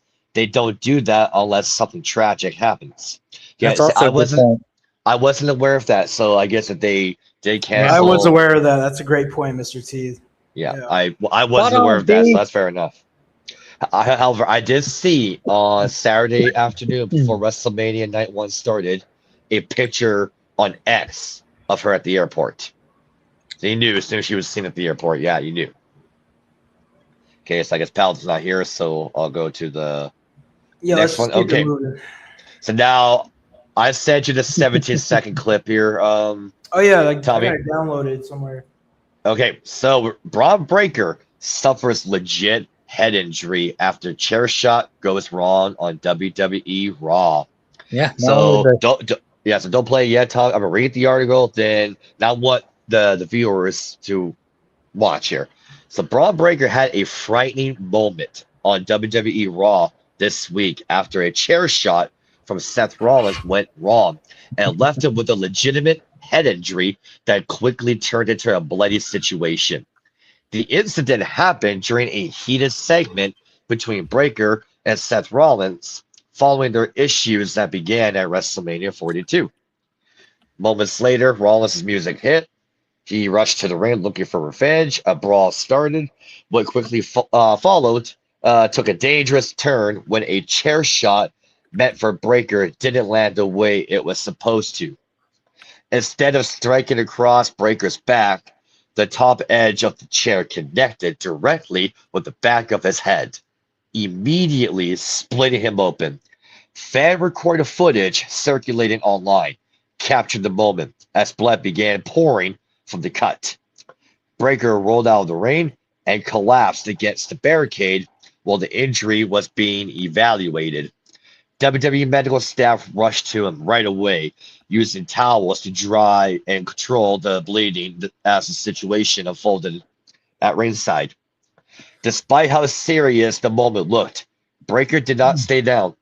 After being checked by medical personnel, he regrouped, returned to the action once the segment continued, and he finished the planned brawl with Rollins. The scary injury came just days after Breaker made a major impact at WrestleMania 42, where he returned during the Seth Rollins versus Gunther match and attacked Rollins with a spear, costing him the match, restarting their rivalry in dramatic fashion. So as of yesterday evening, there has been no official update on Braun Breaker's condition following the incident. So now, what Tom is going to play here, I want you guys to watch, and you're going to see how fucking careless this was of how Seth Rollins did this. This could have been easily avoided. And there's actually a part of me think this was intentional. So watch Seth's hand going up like he's digging. So go ahead, Tommy, and play it. All right. This is probably going to be graphic. Got injured just one day after returning. On Monday Night Raw, Seth Rollins blasted him Shout out to WrestleFace. This is his video. with a chair shot that landed too high. Braun started bleeding instantly. Fan footage Let's go back here. Yep. And watch how Seth's hand is when he's moving up. And he a never chair moves shot up. that landed Right there. Oh, And you see Right. again, he's moving his hand up like he's back shuffling. of the head, the top of the neck area there. Yep. I'm That's just a gonna big mute this. no-no. Yeah. Started bleeding instantly. Fan footage even shows him looking dazed off camera afterward. He was able to finish the segment, but was pouring blood. Wow. Yo, what's Okay. going on, CR-Lady Cat? Yeah. Hello, Lady Cat. Hey, Hello. Lady Cat. How's it going? And appreciate the compliment. She says, "Hello Hey. there, I'm working, but I saw you were live. Wanted to stop by and say hi. You guys are doing an awesome job. Keep up the good work." Thank you, Lady Cat. Appreciate the kind words. Thank you so much. Appreciate it. Okay, My buddy Lady Cat. now for Seth Rollins' fantastic resume. Keep in mind, this is the man that got upset when Bret Hart said he was a careless worker. We can now add Braun Breaker to his resume of people that he hurt. I mean, seriously, there is a part of me think this is intentional. Because when you're going to do a chair shot in the back, you don't move your fucking hand up like you're shoveling. This, like a straight Yeah. shot. That's it. Yep. You never shovel upwards. That is fucking careless. Like, thank God. Okay, like we got salt. It was right here, right back of his neck. Thank God he didn't hit it hard enough where he broke the neck. Thank God. Yeah. We don't know if he's got concussion. We don't know if he's going to be out. It's still like hush hush. But again, Seth, what the fuck is the matter with you? How long you been in the business and you're going around doing this again? Buddy, you should not be. And this, come on, this is a guy that has a wrestling school. This Mark should not be running a wrestling school when he doesn't know how to work safe with others and to himself. Exactly.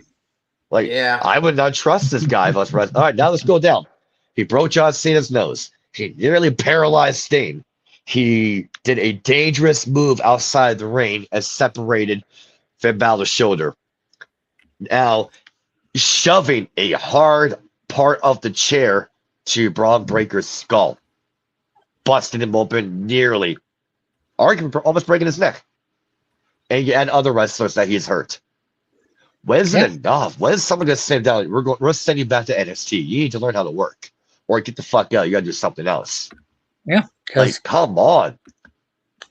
Jared's go to you because you're watching wrestling longer than us. You've seen the angle. You've seen how Seth carelessly scooped up with a chair. Let's get your take on this. And I thought for sure because of the concussion protocols, no more headshots with a chair. It has to be the middle back or lower back only. Does Seth know that? I mean, look at that. That's. I mean, what the hell? What's the matter with him? Like, why? Yeah. I mean, does he have some kind of animosity with Breaker? I mean, he has to. That's what that makes sense to me. He has to. That's how you fuck that up. Talented no fucking 5-year-old knees can do that. My 10-year-old knees can do a simple either a jab or a swing. It's easy to do. Not fucking shuffling up to the head. I like Seth Rollins, so I'm not going to say Seth Rollins is a horrible wrestler and he needs to go back to NXT. I think sure. But he does have a track record of injuring people. I will admit. He does. Mentioned Finn Balor, Sting, and what he's been wrestling for how many years, and he just. It's not that he's incompetent, so it definitely seems like maybe it was intentional because he's better than this. Yeah. And it's or maybe there is, like I said, maybe there is some animosity. I mean, look at the feud between him and CM Punk. They absolutely hate each other, and I'm amazed that they can actually work together. And to Seth's credit, he never did anything like this to Punk. Why? Does he hate Braun more than Punk? Is there something we don't know? Paladin, let's get your take on this reckless spot that Seth did to Braun this past Monday night. Okay. Again, he's been wrestling for how long? Since Well, it's got to be 2 decades at this point, I would think, right? Yeah. And he is still reckless at this stage. Buddy, you shouldn't even be wrestling. You shouldn't have a wrestling school even to begin with. I like, what is the matter with you? What sort of animosity do you have with Braun Breaker? Could you please enlighten us about it? Because I'm sure we'd love to know why. Because it seems to me you were trying to cripple him. It just feels like he was just trying to put him on the shelf for life. Yeah, super heel. I just look at that angle. Braun is lucky that he didn't break his neck, or that he has to go back in for more surgery. Yeah, or miss more time because he just came back to WrestleMania. Because like I said, as of last night, I couldn't find an update. Hopefully by tomorrow, since tomorrow is Raw, hopefully there's an update. Like, is he okay or is he out? If he's out, then fuck, poor Braun. You know, suffered the hernia, had to miss Yeah. WrestleMania in terms of a payday. Comes back and this fucking idiot decides to hit him in the back of the head, carelessly with a steel chair. Like, again, what is the matter with this guy? Like, when is it going to stop? It's not going to stop if someone gets hurt. I just don't understand how you. Okay, if this is not deliberate and this is a truly fuck up, the question is how you fuck that up. You have the jab in the back or swing. You don't scoop up like you're digging. I don't get it. Yeah. Like, I'm not a wrestler, but I can fucking do that. Yeah, All of I'll us be can right do back. it. Be right back. Okay. Like, all of Yeah. us can do that. I don't understand it. So, again, to add Braun to the list, I hope he's okay. I hope we get an update of him. Yep, Hopefully we'll he find out doesn't have to tomorrow. miss. Yeah, either later tonight, hopefully, or even Now- tomorrow around Raw. Did you see where he ran into that super kick when Rollins was in the corner? Are we talking about Braun here? Yeah. I have not. I went and saw the chair shot that I submitted here. Oh, I'm trying to think. I don't know if it was WrestleMania or if it was Raw. He was going to steamroll Rollins in a corner, and Rollins stuck out a super kick, and you can see where the foot connected. And when Braun landed, he was like this. He was just arms were both sticking out, and he was shaking. Like, oh, you guys bell run then. Yeah, and I was Okay, like, can't "Ooh." that's dangerous. That Yeah. is dangerous. If you're gonna Yeah, basically when he's running, you're coming out sticking your leg out. I don't like Yeah. Seth as a wrestler. I don't. I think he's careless.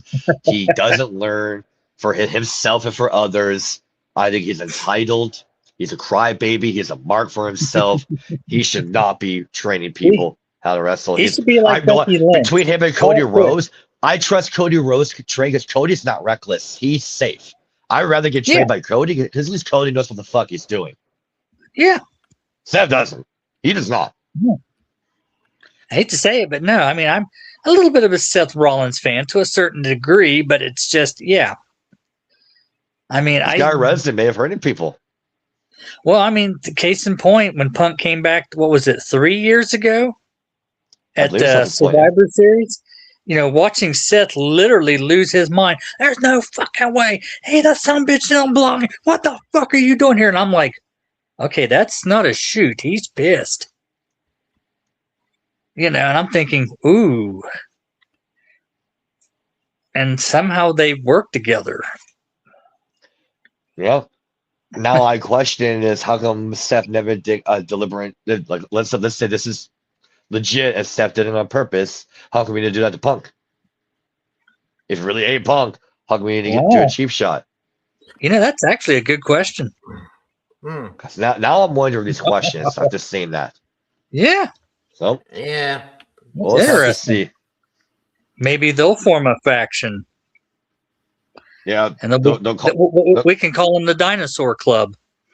right. Pretty All right, much. now we're gonna go to a controversial topic here, and I think this is just stupid, but they confirmed a couple days ago that WWE Night of Champions 2026 will take place on Saturday, June 27th in Saudi Arabia.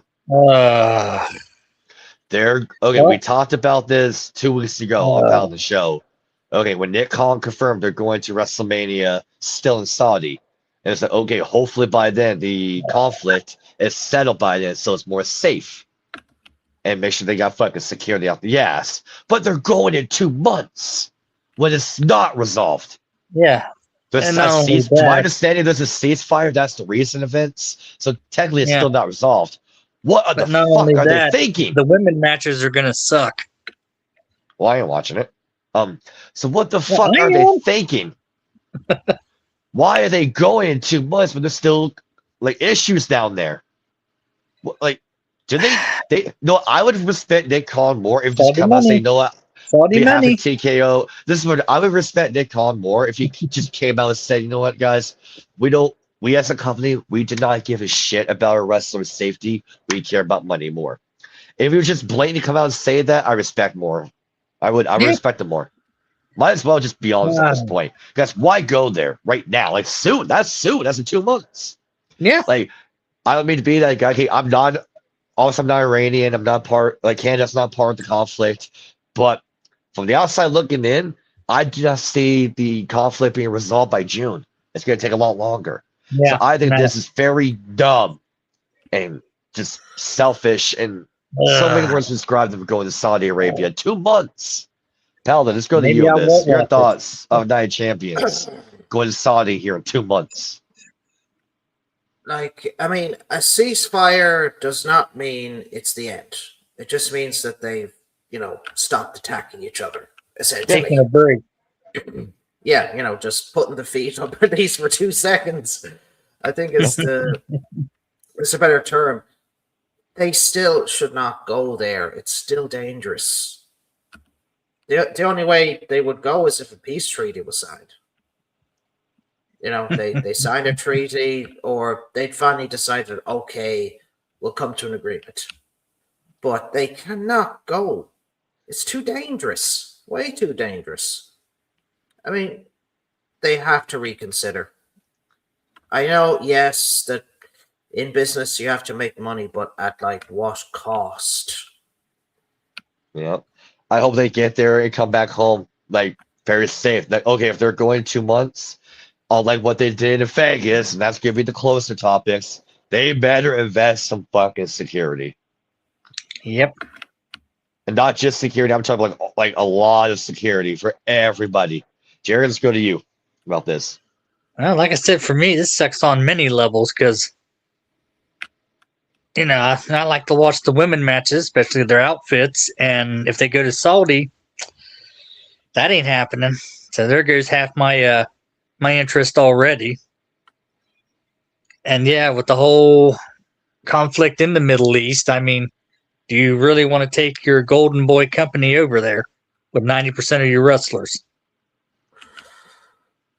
Yeah, it's fucking just stupid. Hey, I mean- M1 Brandon's in the house. Hey, Brandon, how's it going? Let's do a quick hello there. Yeah, I agree with you, John. This is just fucking stupid, dude. All right, Tommy, to catch you up on the topic here. Night of Champions in Saudi Arabia, right? Yeah, your thoughts. Man, oh man, it's too bad. Let WWE get their Arab money. They're just not going to get any money from us. They can have all the Arab money they want, man. They just can't get any money from us.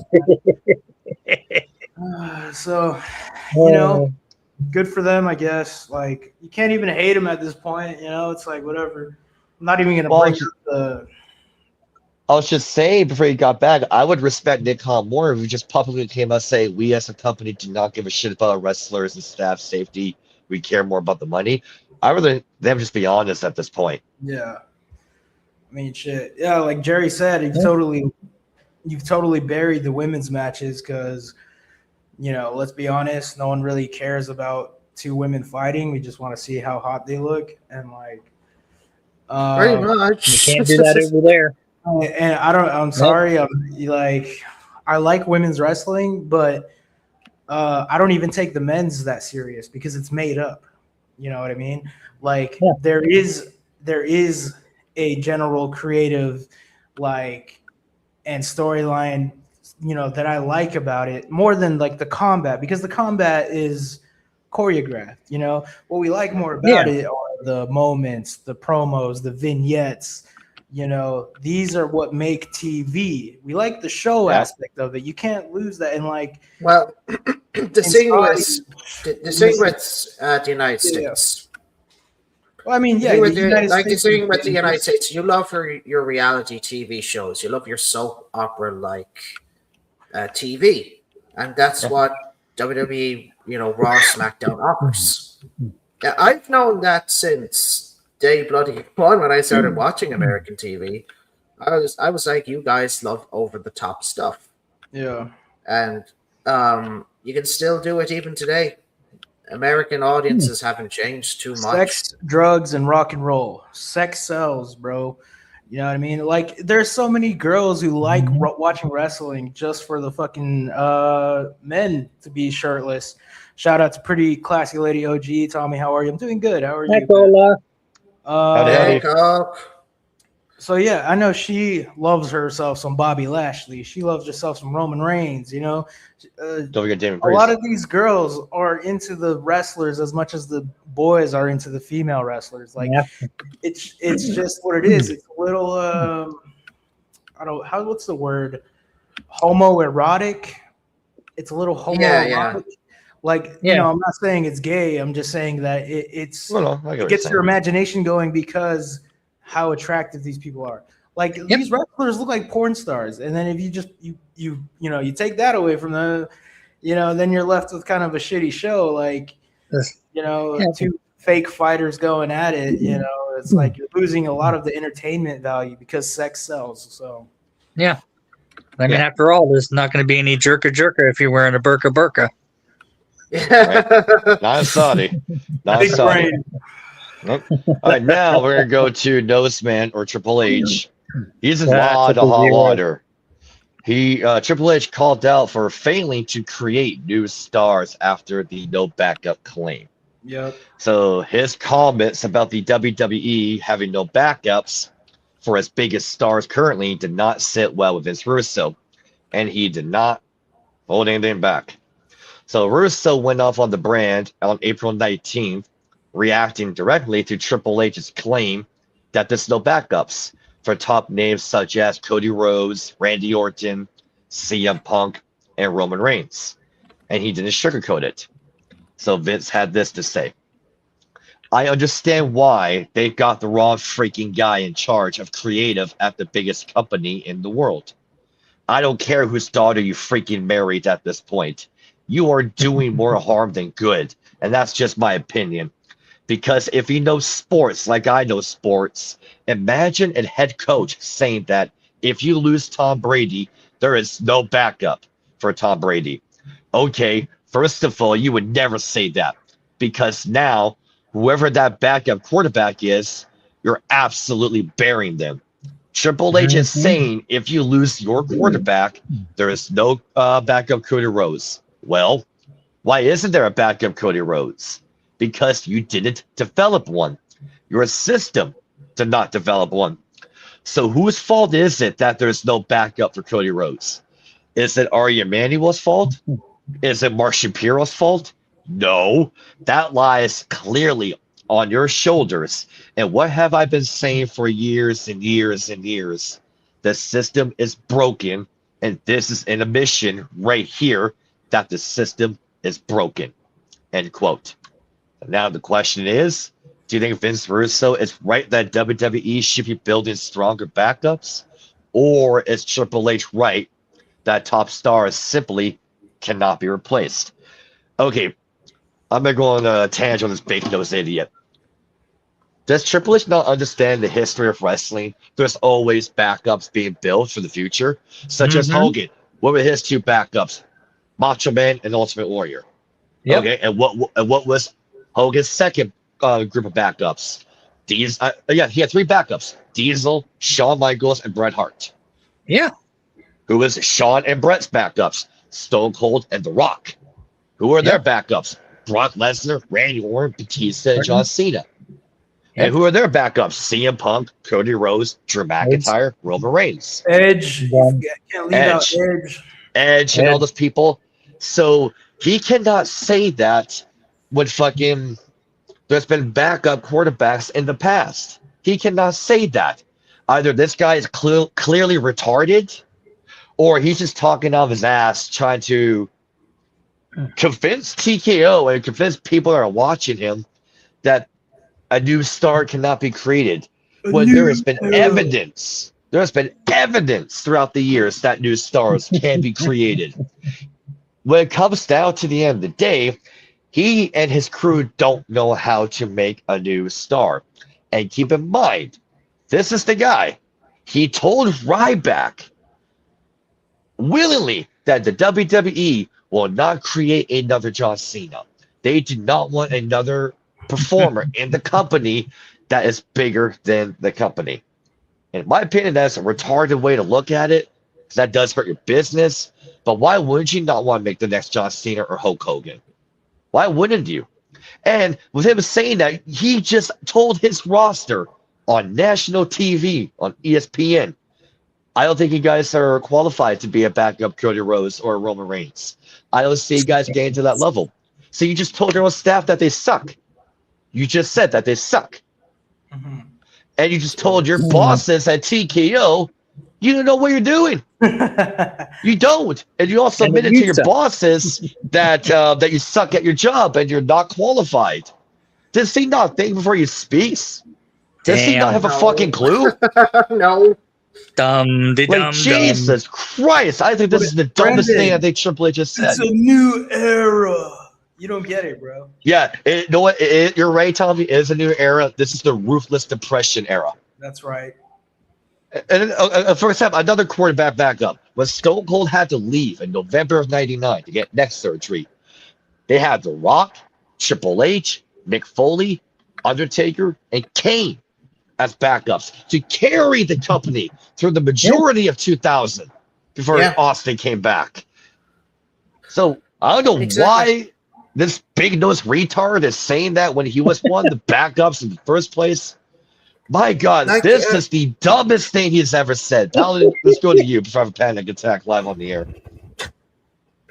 Well, he should know about being a, as you said, he should know about being a backup because, if Austin or The Rock or anyone was injured or they were slightly hurt, he stepped in. He was the quarterback. It's the same in other sports, like say in soccer, you always have a backup. You don't always say rely on Cristiano Ronaldo. You don't always rely on Lionel Messi. You have, say, your Andres Iniesta. You'll have your Xavier Hernandez to back him up, or you might have Giovanni Dos Santos to back him up. Mohamed Salah. Yeah, you would have Mohamed Salah to back him up as well. Because in soccer, you always have to have backups in case, say, your main man gets injured. Okay, we got you. Don't worry, you can handle this. I've got faith in you, and so does Mo Salah. I was talking to him earlier. With Triple H, it's like you just said that your roster sucks, number one. Number two, it's like you're saying, they're useless. They'll never achieve anything in their lives. That's like me. Why? Like, that's me. That's like me, like, saying to you guys that you have no future, that you suck. That's like me saying, you can do all the things that you're doing, but you'll never be marketed. You'll get nothing. Do you know how stupid I would sound saying that? I would sound like the biggest retard in the world. Triple H, I think when it comes to retardation, he takes the cake right here because he is literally just saying, I don't have anybody else. They all suck. They're terrible. What? This Trick Williams guy? Yeah, he's boring. Obafemi, nah. Braun Breaker, he's like, look at him. Fumbles the ball every time, guys. Jesus Christ, what are you talking about? This Street Profits? Nah, they can't handle anything. They just suck. It's essentially, if you read between the lines, it's essentially saying they all suck. And it's the worst thing that you can say to your employees. That's the worst thing that you can say to anybody. Yeah, and he's admitting he's not qualified to his own bosses. Like, that would be like me going into my recreation center, who've done great work with me for the last 9 years. And I just say to them, you know what, you guys all suck at your job. You straight up suck. They'd be like, what the hell are you talking about? It'd be like, you're the boss of this. What are you talking about, man? Yeah, like, they would be in shock. They'd be like, God, what's gotten into Paladin today? Why is he talking like that? I don't do these kind of things because, again, in any sport out there, they have backups. They always do. They always have a replacement. They always have someone they can put on the field that they can rely on because they're a good hand and they know how to help. In Triple H's world, no, it doesn't exist. Apparently, we're making it up, guys. This is make-believe. We're liars. Jerry's a liar. I'm a liar. Tommy's I'm a a liar. huge liar. Yeah. Yeah, Brendan's a big liar. Oh yeah, I'm a it's like- pathological liar. You're spreading disinformation right there. They're gonna shut you up. If you don't like it, fuck off. He's denying it. It And before we infuriated go to me the when next he said person that. here, I know. Oh, trust me. How do you think I felt? Before we go to the next person here, we got to catch up on the chat here. Wendy, she says, "Good evening / night, gentlemen." Hi, In Deer's Wendy. chat. Hello, Wendy. How's it going? Hey, Wendy. Brandon says, "Bill New Stars." Yes. Lady Cat Myers, looking good, guys. Strong presence. Hey, appreciate the compliment. She said, agreed to what we're talking about. Brandon said, when do you guys see him getting fired? Do you guys have a timeline? Okay, Brandon Paladin predicted post WrestleMania. He barely survived WrestleMania. I would say post SummerSlam. I do not see him going past SummerSlam. If he does, I'll Yeah, come on here and say I was SummerSlam. wrong. Yeah. Yeah. And Cat Myers says you don't win by holding people back. Too tough, Tony? Yes, they said the same thing. And let's see, Brandon. Okay, I'm not sure about his last comment here. In war, you have the reserves. I'm not sure what he means by that. And Wendy says it's going well. Thanks for What, in asking. war? You Yeah. have a certain amount of infantry you hold back from the main fight. That's your reserves. Or in this case, quarterback. We'll use Noah's man language here. Well, you know what? Let's dumber our IQs to his level here for a second here. Then we'll go back to our normal one. Wait, Can I Damn. just before we continue? I We married do have Stephanie.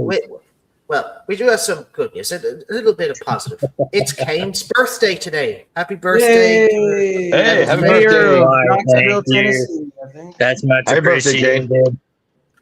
All right. Well, Wendy says it's going well. Thanks for asking. How are you all? I'm doing good, Wendy. Thanks for asking. Very well, Don't very go, well. Wendy. madam. Yeah.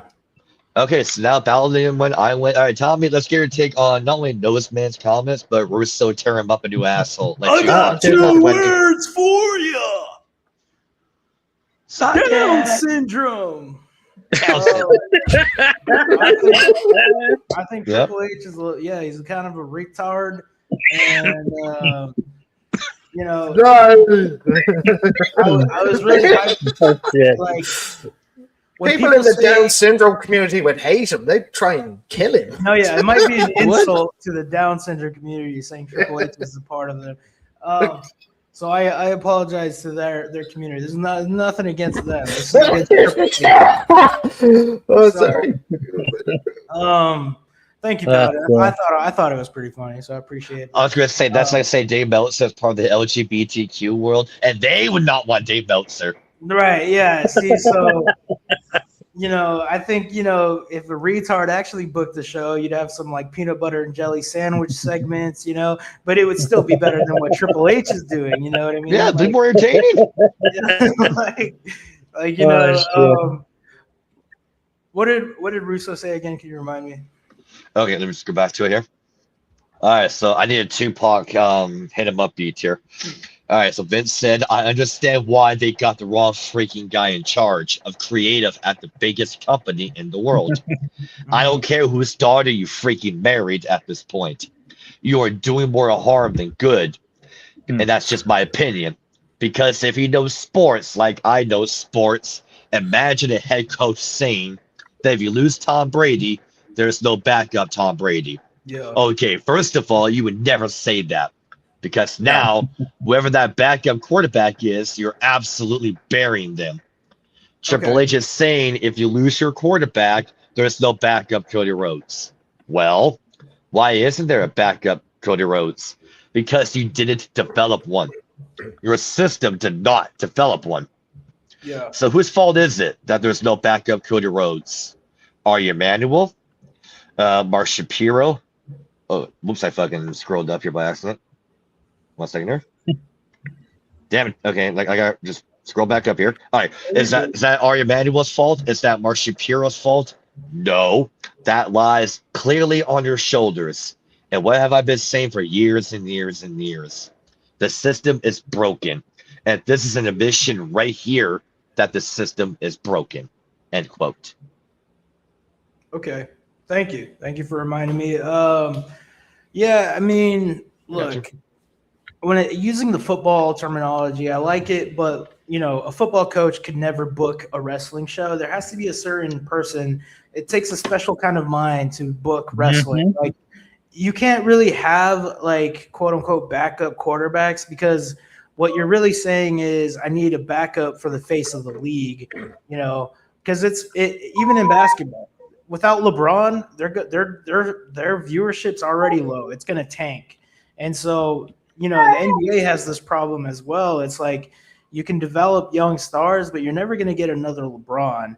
And the beauty of wrestling is that you can create the next big thing overnight. But Triple H hasn't been able to figure out that formula, and he's kind of struck some gold with Obafemi. And without him, there's really not much to talk about in the current modern product. And like in team sports, it's easy to have a backup. We can't throw the ball, we're gonna run the ball. You give it to your superstar running back. You know what I mean? Or you rely on your superstar defense. It's a team sport. Versus pro wrestling, it's also a team sport, but there's also a lot of collaboration, and you're not going mano a mano. It's more of like a choreographed dance. You guys are going spot to spot. And I think with that being said, because you can control what's happening, you can control who's your face of the league. And I totally like agree with Vince Russo that he's failed, so yeah, I was just expanding on that. Like, it takes a special mind, and Triple H isn't the guy. I'll be right back. Said, brother. Okay. I remember Brandon's chat in the comment in the chat. I was talking about how award the reserves are like your backup quarterbacks. Happy birthday, Mayor Kane. Hell yeah. Okay, now we get to the final section of the show. We're going to be talking about crazy ass fans. Oh boy. Okay. So during WrestleMania weekend, there were a lot of issues with wrestlers and fans and the lack of security. And one of the biggest ones that made TMZ was the fan that was involved in the altercation with CM Punk wants an apology. So for those that don't know, following his match with Roman Reigns with WWE WrestleMania 42, CM Punk, he was involved in an altercation with a fan at the Las Vegas Strip Hotel where the talent was staying at. So Bayley and AJ, AJ, after she lost her match, she did an interview for their social media page saying she was going home. Like kind of like a farewell. And Bayley and AJ Lee are good friends.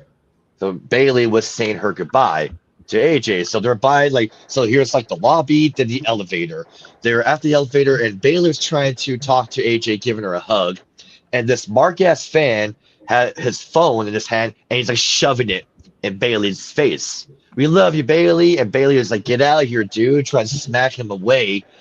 That way he could back up and get some distance. And that's when CM Punk got involved.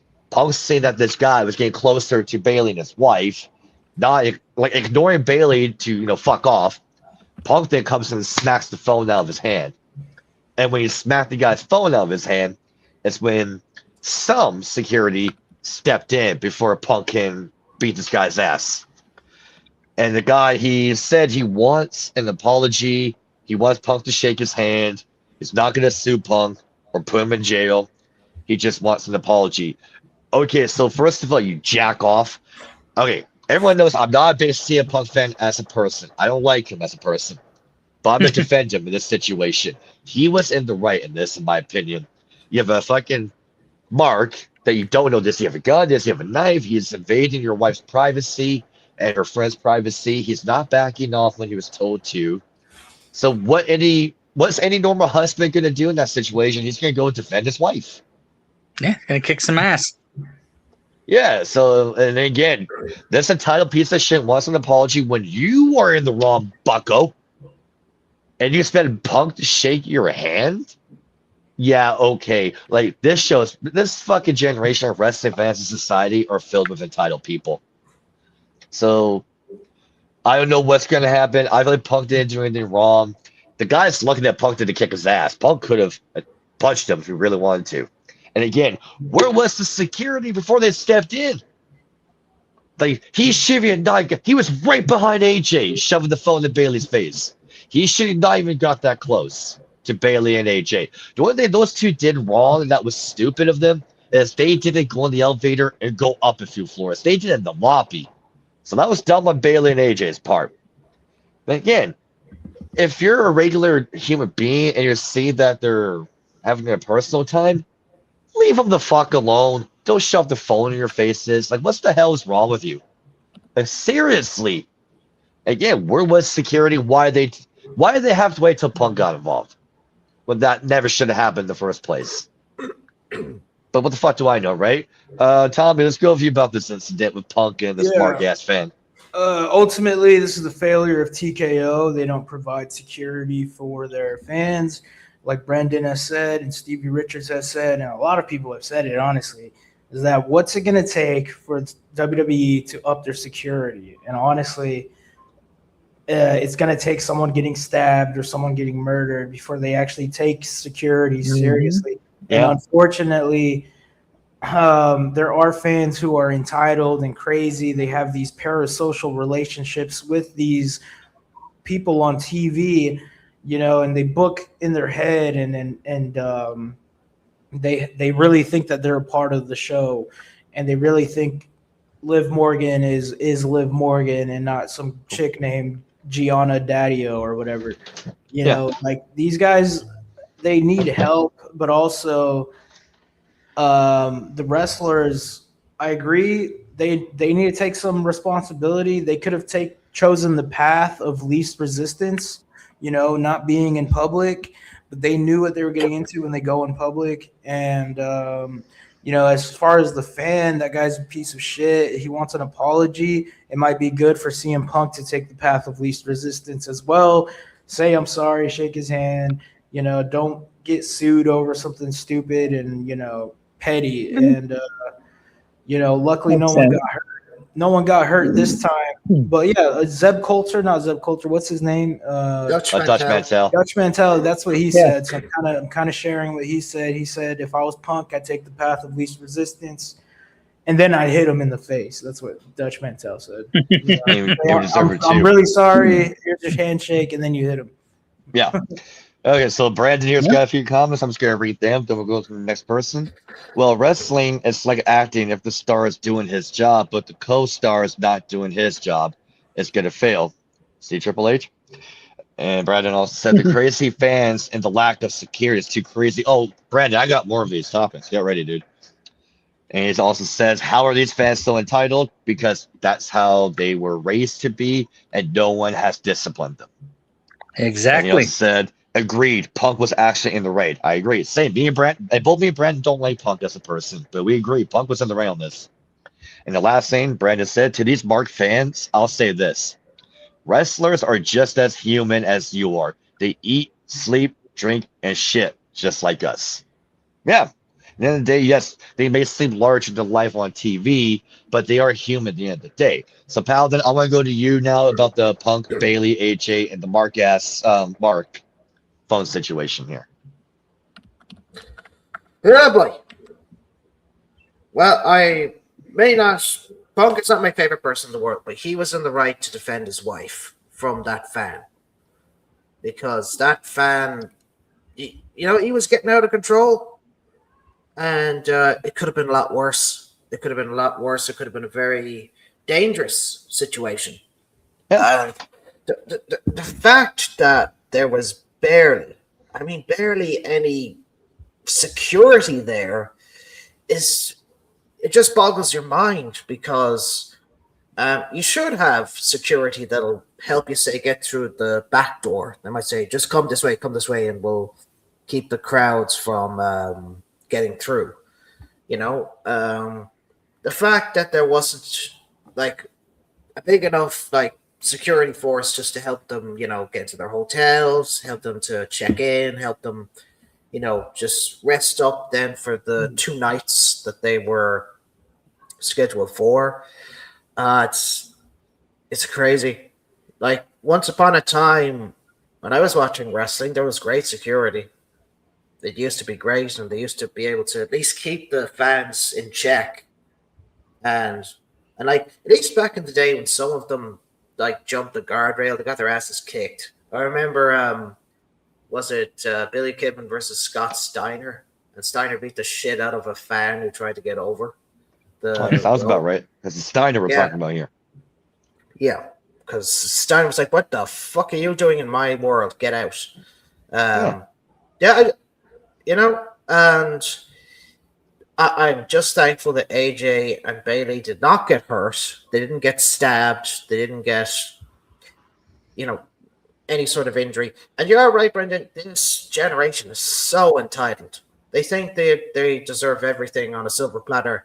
That is not how the world works. They fail to realize that the world does not revolve around you, and it never will. That's how it is. And yes, it could take some wrestler getting badly stabbed or a wrestler, say, getting shot for people to say, we need security now. This has gone crazy. And this could also mean no more meet and greets, no more photographs, no nothing, because they cannot trust people whatsoever. Yep. And like I said with Tony on the show yesterday, it's going to take one psychopath to wreck it for everybody.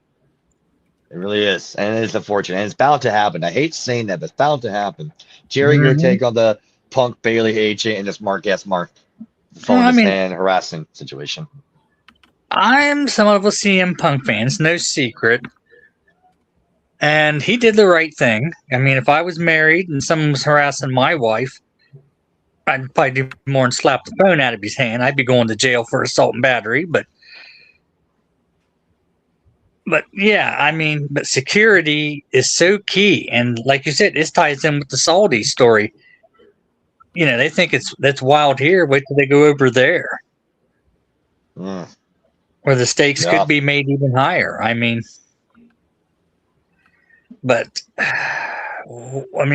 are there no security firms out there? I mean, or just nobody wants to fork over the money? I think it's that, and we'll keep going here because the next security situation that happened right before the Punk incident and involved Damian Priest. So there was another incident right before the CM Punk in the same hotel, same floor, by the way. So Damian Priest had to step in to help a WWE talent escape fans before Punk hotel confrontation. So a witness who wanted to remain anonymous went to the social media internet and talked about that Damian Priest had to help a anonymous WWE talent to get away from crazed fans. So let me just read. Okay, so Punk's knocked down. So the witness claims several WWE talents were already dealing with large groups of people mobbing them in the hotel lobby. The witness described how the environment quickly became overwhelming, especially as fans rushed in to take photos while talent were trying to move through the area. Okay, and now before I read the witness's statement, Russo said that he had no security. It was every 10 feet. I want a picture, I want a picture, I want a picture. Like, there was no security for anyone. Like, it was insane. So this is what the witness said here. Not only were Punk and others being surrounded by fans trying to get photos while Bailey and AJ was speaking, but just minutes before this happened, WWE's Damian Priest had to step in to help a female WWE talent to get away from a similar group of fans trying to surround her for photos and autographs. The lack of security at the hotel was a topic of conversation overall WrestleMania weekend. End quote from the witness. So again, question is, do they WWE need stronger security measures during major events like WrestleMania weekend? Or is this just part of the chaos that comes with huge crowds of fans? And Jerry, I want you to go first on this one about the Damian Priest female situation. Well, thank God for Damian Priest. I mean, it could have been harmless, but we never know. I mean, anymore, you don't know. And I think this story has a little bit of both. I mean, because in Vince McMahon days, when he had shit locked down, shit was locked down. There was no screw ups. Oh yeah, he invested in security. Say which one, say about Vince McMahon, but all four of us here and whoever's watching this live right now, can agree. Say what you want to say about the man, but the motherfucker paid for Yeah. security. Yeah. And I get it. At times you're trying to cut corners, but not with security. No.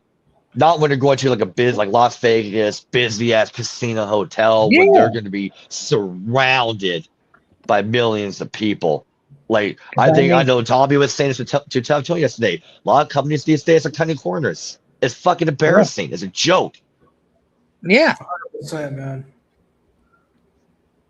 Like I'm glad I'm whoever the female talent was, I'm glad she's okay. I am happy Yeah, Damian me Priest too. was nearby to help her. I like Damian And, Priest. Yeah, he's a cool dude. and God help anybody to piss him off. Oh, he would fuck you. He would fuck you up. And now I'm thinking, okay, Backlash is in 13 days.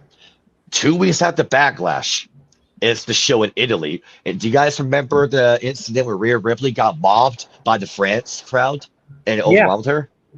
Okay, if they're gonna go in Italy here in a few weeks or a month, I should say, who's gonna pay for security? I know at this point, and I'm gonna give a spoiler about a future security article here in a minute.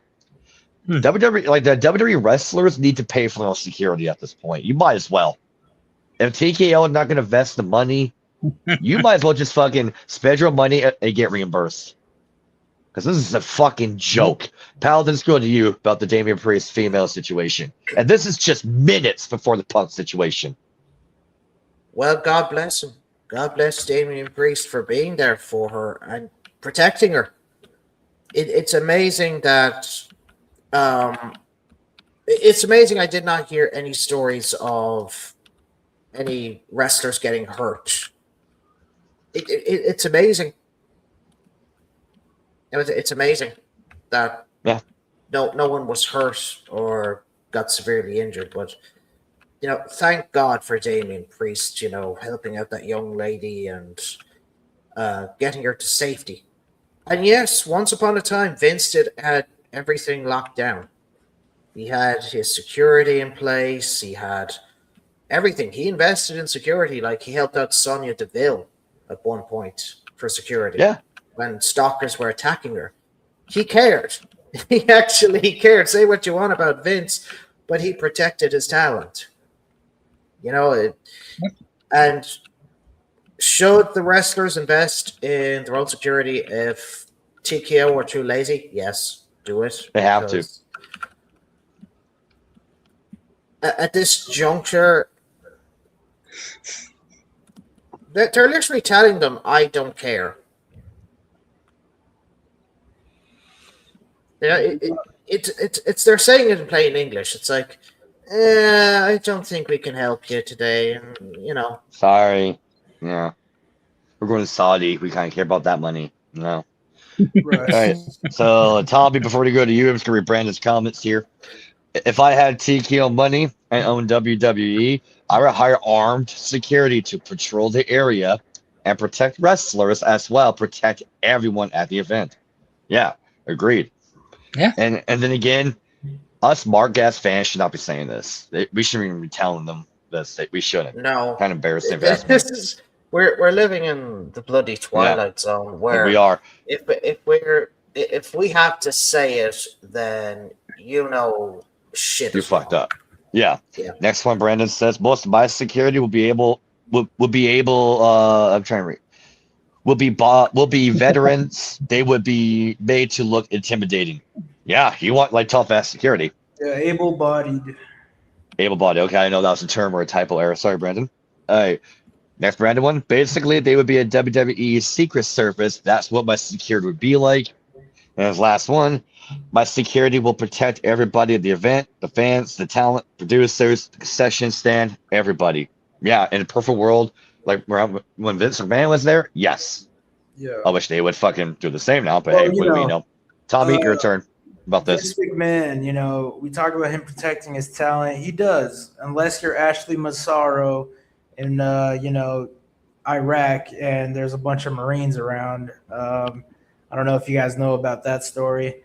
I don't know that story. I've heard little rumblings about it, but I don't know the full like story. allegedly, this old wrestler name's Ashley Massaro. I don't know if I'm saying that right. I remember her. Yeah, yeah. Well, Yeah. like she went to Iraq for like a wrestling for the veterans event or something. Yeah, And, Troops like, and Troops. Yeah. Apparently, she got sexually assaulted. Like, I think she got like gang raped or something. Like, we're not monetized, so we can say whatever the fuck we want. But that's what happened, and apparently Vince McMahon swept it under the rug. So, like, when people are saying we want Vince, what they're really saying is we don't want Triple H anymore, and get rid of Triple H because, like we said, Vince, for all his wrongdoings, at least he did protect the Undertakers, the John Cenas, these main guys. And unfortunately, with TKO, you can't really do that anymore, where only your world champions have security. I mean, CM Punk didn't even have security, and he was literally a champion 24 hours before he got to Vegas. So it's like if only Triple H has security, he clearly doesn't give a fuck at all. Like, but yeah, dude. I'll go to the next situation that happened. I'm gonna do a double one here. Drew McIntyre and Royce Keys. Drew McIntyre was saying that he got mobbed after fucking he did his meet and greet that he was scheduled for. So Drew did that commitment, and he was still getting bucked, and he was not happy. And again, he had no security, and he was being mobbed by these idiots. Royce Keys. There was footage of this on the internet where Royce is with his son. He's trying to be like hanging out with his son for fuck's sakes. And there's this one fan that was following him throughout the day. And Royce told him no many times. I'm spending time with my son. Leave me alone. And it got to the point where he stood up and said, I'm having me time with my son. Fuck off. Leave me alone. And again, no one was around Royce. It was just him and his son. No security around him. And Devon Dudley, he was saying that he was trying to put his schlong away. He pissed on himself because he fucking had fans mobbing him in the bathroom. Same as Sean Waltman. Sean Waltman said he got attacked by a fan when he was using the bathroom. Man, these guys are not being protected. It's going to take one mark to have to stab one of these wrestlers or kill them, God forbid, for this to be fixed. And what I'm reading here, Booker T. Booker T said a fan was filming him while he was using the bathroom during WrestleMania weekend. For crying out loud, what is the matter with these people? Like, my God. Now, the last one I read for the security topic and topic for the show, and it's from RingsideNews.com. Backstage frustration grows over lack of security during WrestleMania weekend hotel incidents. So many WWE talent were reportedly fed up behind the scenes during WrestleMania weekend as multiple incidents with fans at hotels led to growing frustration about security, or what many felt was the lack of it. According to Fightful Select, fan interactions at hotels became a major talking point internally, with wrestlers and staff of the hotel raising concerns about safety and privacy as autograph seekers and fans crowded shared spaces throughout the weekend. Several talents reportedly summed up the situation with a blunt reaction that quickly spread backstage. Okay, so what I'm about to read here, these are all WWE talent that wanted to remain anonymous. So here we go. What security? Now the next one here, I gotta scroll down. A lot of fans use their kids to get us to sign things. If we don't, they put photos in our face and try to guilt trip us. It's WrestleMania and there are wrestling fans in town. What do people expect? I think we should be allowed to super kick one annoying fan a day. It's Vegas. We were fucked from the beginning. WWE never actually prearranges good security. It's like they wait until shit happens. Then they do damage control or add security. We love the personal security teams, and they did as much as they could, but hotel security was busy taking care of the problems you already have in Vegas. It was bad, another WWE former champion said. So yeah, do you think WWE should provide stronger hotel security during major weekends like WrestleMania? Or is this just part of dealing with large crowds? part of being a WWE superstar. Like, this is fucking ridiculous. Yeah, I agree, Brandon. Unacceptable. Should not happen. Like, what is it going to take? Like, back less than 13 days. Clash in Italy is shortly after. Like, I'm really hoping this doesn't happen to Call Me Dark. Is this going to be one of the 2 shows we're finally going to get the reports someone got hurt because of lack of security? It could very well be. I hate saying that. And again, my prediction of another Owen Hart, aka another Owen Hart Draws incident, came very close to Braun Breaker. I'm calling it. I hate to be the cynical guy. I don't like being cynical. I don't want to be on here saying I told you so. I don't want to be here just. I'm not the type that rubs it in people's faces, but I don't want to be on here on a show and just going, I told you so. Prove us wrong, TKO. Prove us wrong. Yeah, Brandon says right here, it's coming, I'm afraid. Brandon's right, it is coming. And we're all going to be, you fucking told you so. Because, I don't want to be right. Trust me. I want to be wrong. And, Like, do they expect us to police ourselves? Like, when you go, and that's bullshit, because when you go to concerts, you go to MegaCon, you go to these conventions, there is security. A lot of times crowds, overwhelm staff and people are understaffed. And in terms of security, someone said, what security? They're clearly understaffed. They need more security. And the shitty part is that WWE doesn't take it upon themselves versus if you're a rock star and you're performing at a concert, you usually have 8-11 people around you. Like rappers have a posse. These people have posses. And unfortunately with WWE, it's like, I don't know if they're just not allowed because of traveling so much. Like, they don't have posses. Like, I don't understand why a lot of them don't travel together, like in a pack, versus like being caught by yourself. Because I know everybody has different schedules, but like, come on, if you guys are all on, like, you guys need to protect each other. And I'm glad Damian Priest protected one of his own, but like, I'm just like, I don't know what to do to supplement it. Do you guys run in packs now because strength in numbers? You know what I mean? Yeah, but like, again, fan base is going to overwhelm them easily. So even a posse like would have problems holding them back, and you need security. And it's fucked.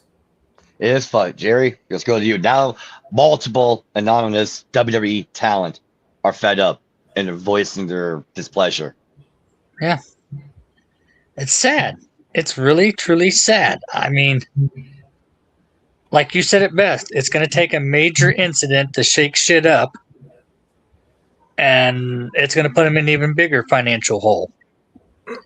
Because, I mean, think about it. We'll say, case in point, a rabid fan attacks a WWE wrestler, and that WWE wrestler either kills him or cripples him. Yeah. And end up facing a lawsuit. Yeah, it's fucked. A lot of these wrestlers don't even drive themselves because they don't want to get sued. Yeah. So it's like, of course he should have security, Yeah. Agreed. And it's scary, guys. It's fucking scary. What if one of the wrestlers has a knife on them, and like you said, Jerry, stab in self-defense, and that's going to open up a huge can of worms for everybody when it didn't need to happen in the first place. Yeah. And this is not good. And like I said, with some people, they have this entitlement where they think they're above the law and the rules, and then fuck around and find out. Yeah. Mr. T, it says right here, this is a TKO issue. Bottom line, 100%. You're goddamn right, Mr. T, because it's not WWE. If you ask me, WWE should be contributing, yes, but TKO should know better. Like, okay, we're going to Las Vegas. We got all these wrestling companies. All these wrestlers are going to be there. Every hotel is going to be packed with people. We want to make sure like everyone on our staff is protected and well looked after. No. It wasn't. And I'm hoping for a backlash in Tampa, Florida, and Clash in Italy. In Italy, they fucking smarten up because this is not public. This is public information. Like the TMC got to cover the CM Punk thing. and you got all the sites reporting the dirt sheet stuff and the lack of security stuff Yeah. that people are bitching about. It's gonna get to a point, man. It's I gonna was get to the point. I was planning on going to that Tampa show with my dad. We were gonna check out the Tampa Backlash, but they don't deserve our money, bro. Like they really Fuck, though, do. save your money. Buy yourself some JCW merch instead. Yeah, no, I'm gonna pay for some OnlyFans subscriptions. I'm gonna trick some hoes a little bit. I got better things to do with my money, bro. Yeah, buy some JCW merch or buy a Patreon subscription so you can be on the round table and the show with yeah, us. dude, Don't give TQ your money. Yeah. Fuck that. And all right, my friends, that is the last topics I have. So before we do our plugs, let's do our promotion. Tuesday in 2 days, April 28th, 10:30 Central AM, 12:30 EST there. See 9:30 for the Pacific time, and I think that's 9 p.m. for Ireland. We're gonna have the man Vince Russo on the show Holy shit, in dude. 2 days. Um, We're gonna plug in, what's and it, we're gonna be live. We made the decision. We're gonna be live. We're not taping it. Question. Is it about? I have it down for 5:30 my time. Oh, so let me do the math. 10:30, 11, 12, 1, 2, 3, 4. Yeah, my bad. Duh. 5:30. Yeah, thank you for correcting me. Okay, so 5:30 Ireland time. Thank you for reminding. I don't know why it's the 9. Sorry. And Eastern time? What time? That'll be 12:30. 12:30 for Eastern, 9:30 for the West Coast there for Pacific. So I have to have me an early lunch. Yep, and 15 to 20 minutes before we go live, I want to get together. We're all here, doing audio video chat. Vince can say hi, introduce him to y'all. Then when we're ready to go, we'll hit that shit live. Oh yeah. And that's it. Then I guess we'll start doing plugs. So Jerry, let's start with you for plugs. You can find me on Instagram under SillsJJ. You can find me on X under Jerry D. Sills. And on Rumble, I am known as Thanos Jerry. Cool. And all right, Paladin, give us your plugs, my friend. Well, you can find me on twitch.tv/ThePaladin of the Light, where you can watch me on the Holy Soldiers podcast, which is every Friday. You can also follow me on X at RealPaladin1991. And you can also follow me as well on Instagram under the same name, The Paladin of the Light. And hopefully in the near future, I'll be doing some video game playthroughs, because I've been dying to do video game playthroughs, because this apartment took up 2 years of my life just to get everything together. So do stay tuned for that. Do stay tuned. Again, it could be sometime between maybe, I'm only estimating, I can't predict nor actually estimate, but I'm thinking maybe late spring, maybe into early summer.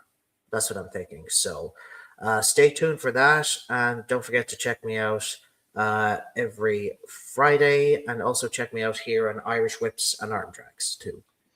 Nice. Okay, before I do my plugs, Mr. T had a question. Will you be taking questions for Russo? Because I've got a lot to ask. Okay, Mr. T, how I have the format, we're going to do similar to what we did with Vito. Well, in my case, I interact with Vince enough as I do. So I might do a question or two, but I'm going to have everyone that's going to be there ask questions they want to ask, go in order. And if you can catch it live and you can put in the comments, I'll get your question in if you want to ask a couple. Then after that, if we have time, we're going to do topics with him. So that's the rough format we have with him. Kind of the same we did with Vito. All right, now for me, you can find me on patreon.com/RussoTWC. I'm there once a month doing Cast Random Marks with Vince Russo, Jeff Lane, and the great Frontline Tier. You can also find me at Catman580 on X, Instagram, and YouTube. And I'm also on Paladin's Twitch show, The Holy Soldiers, every Friday at 3 p.m. Central, 5 on the East Coast, and 9 p.m. for Ireland. And I'm here on Irish Whips and Art Drags on Saturdays, sometimes Sundays. So, Tommy, let's take it to you, my friend. Yeah, man. Y'all tune in tomorrow, same place at what time? 12:30 Eastern. So figure that Tuesday, out. bud. Tuesday, not tomorrow. On Tuesday. No, okay. On Tuesday. You know who the fuck I am. You know where to follow me at. And what I will say is, ask your questions. We'll definitely try to get as many questions as we can for Russo. I want y'all to be in that chat, make it poppin', man. Ask as many questions you want. Can't promise we'll get to all of them, and maybe we'll ask a question you want to ask anyway, and then you can, just note down your next question, I guess. Now, since for off-topic questions, I'm gonna be honest with you guys, chat.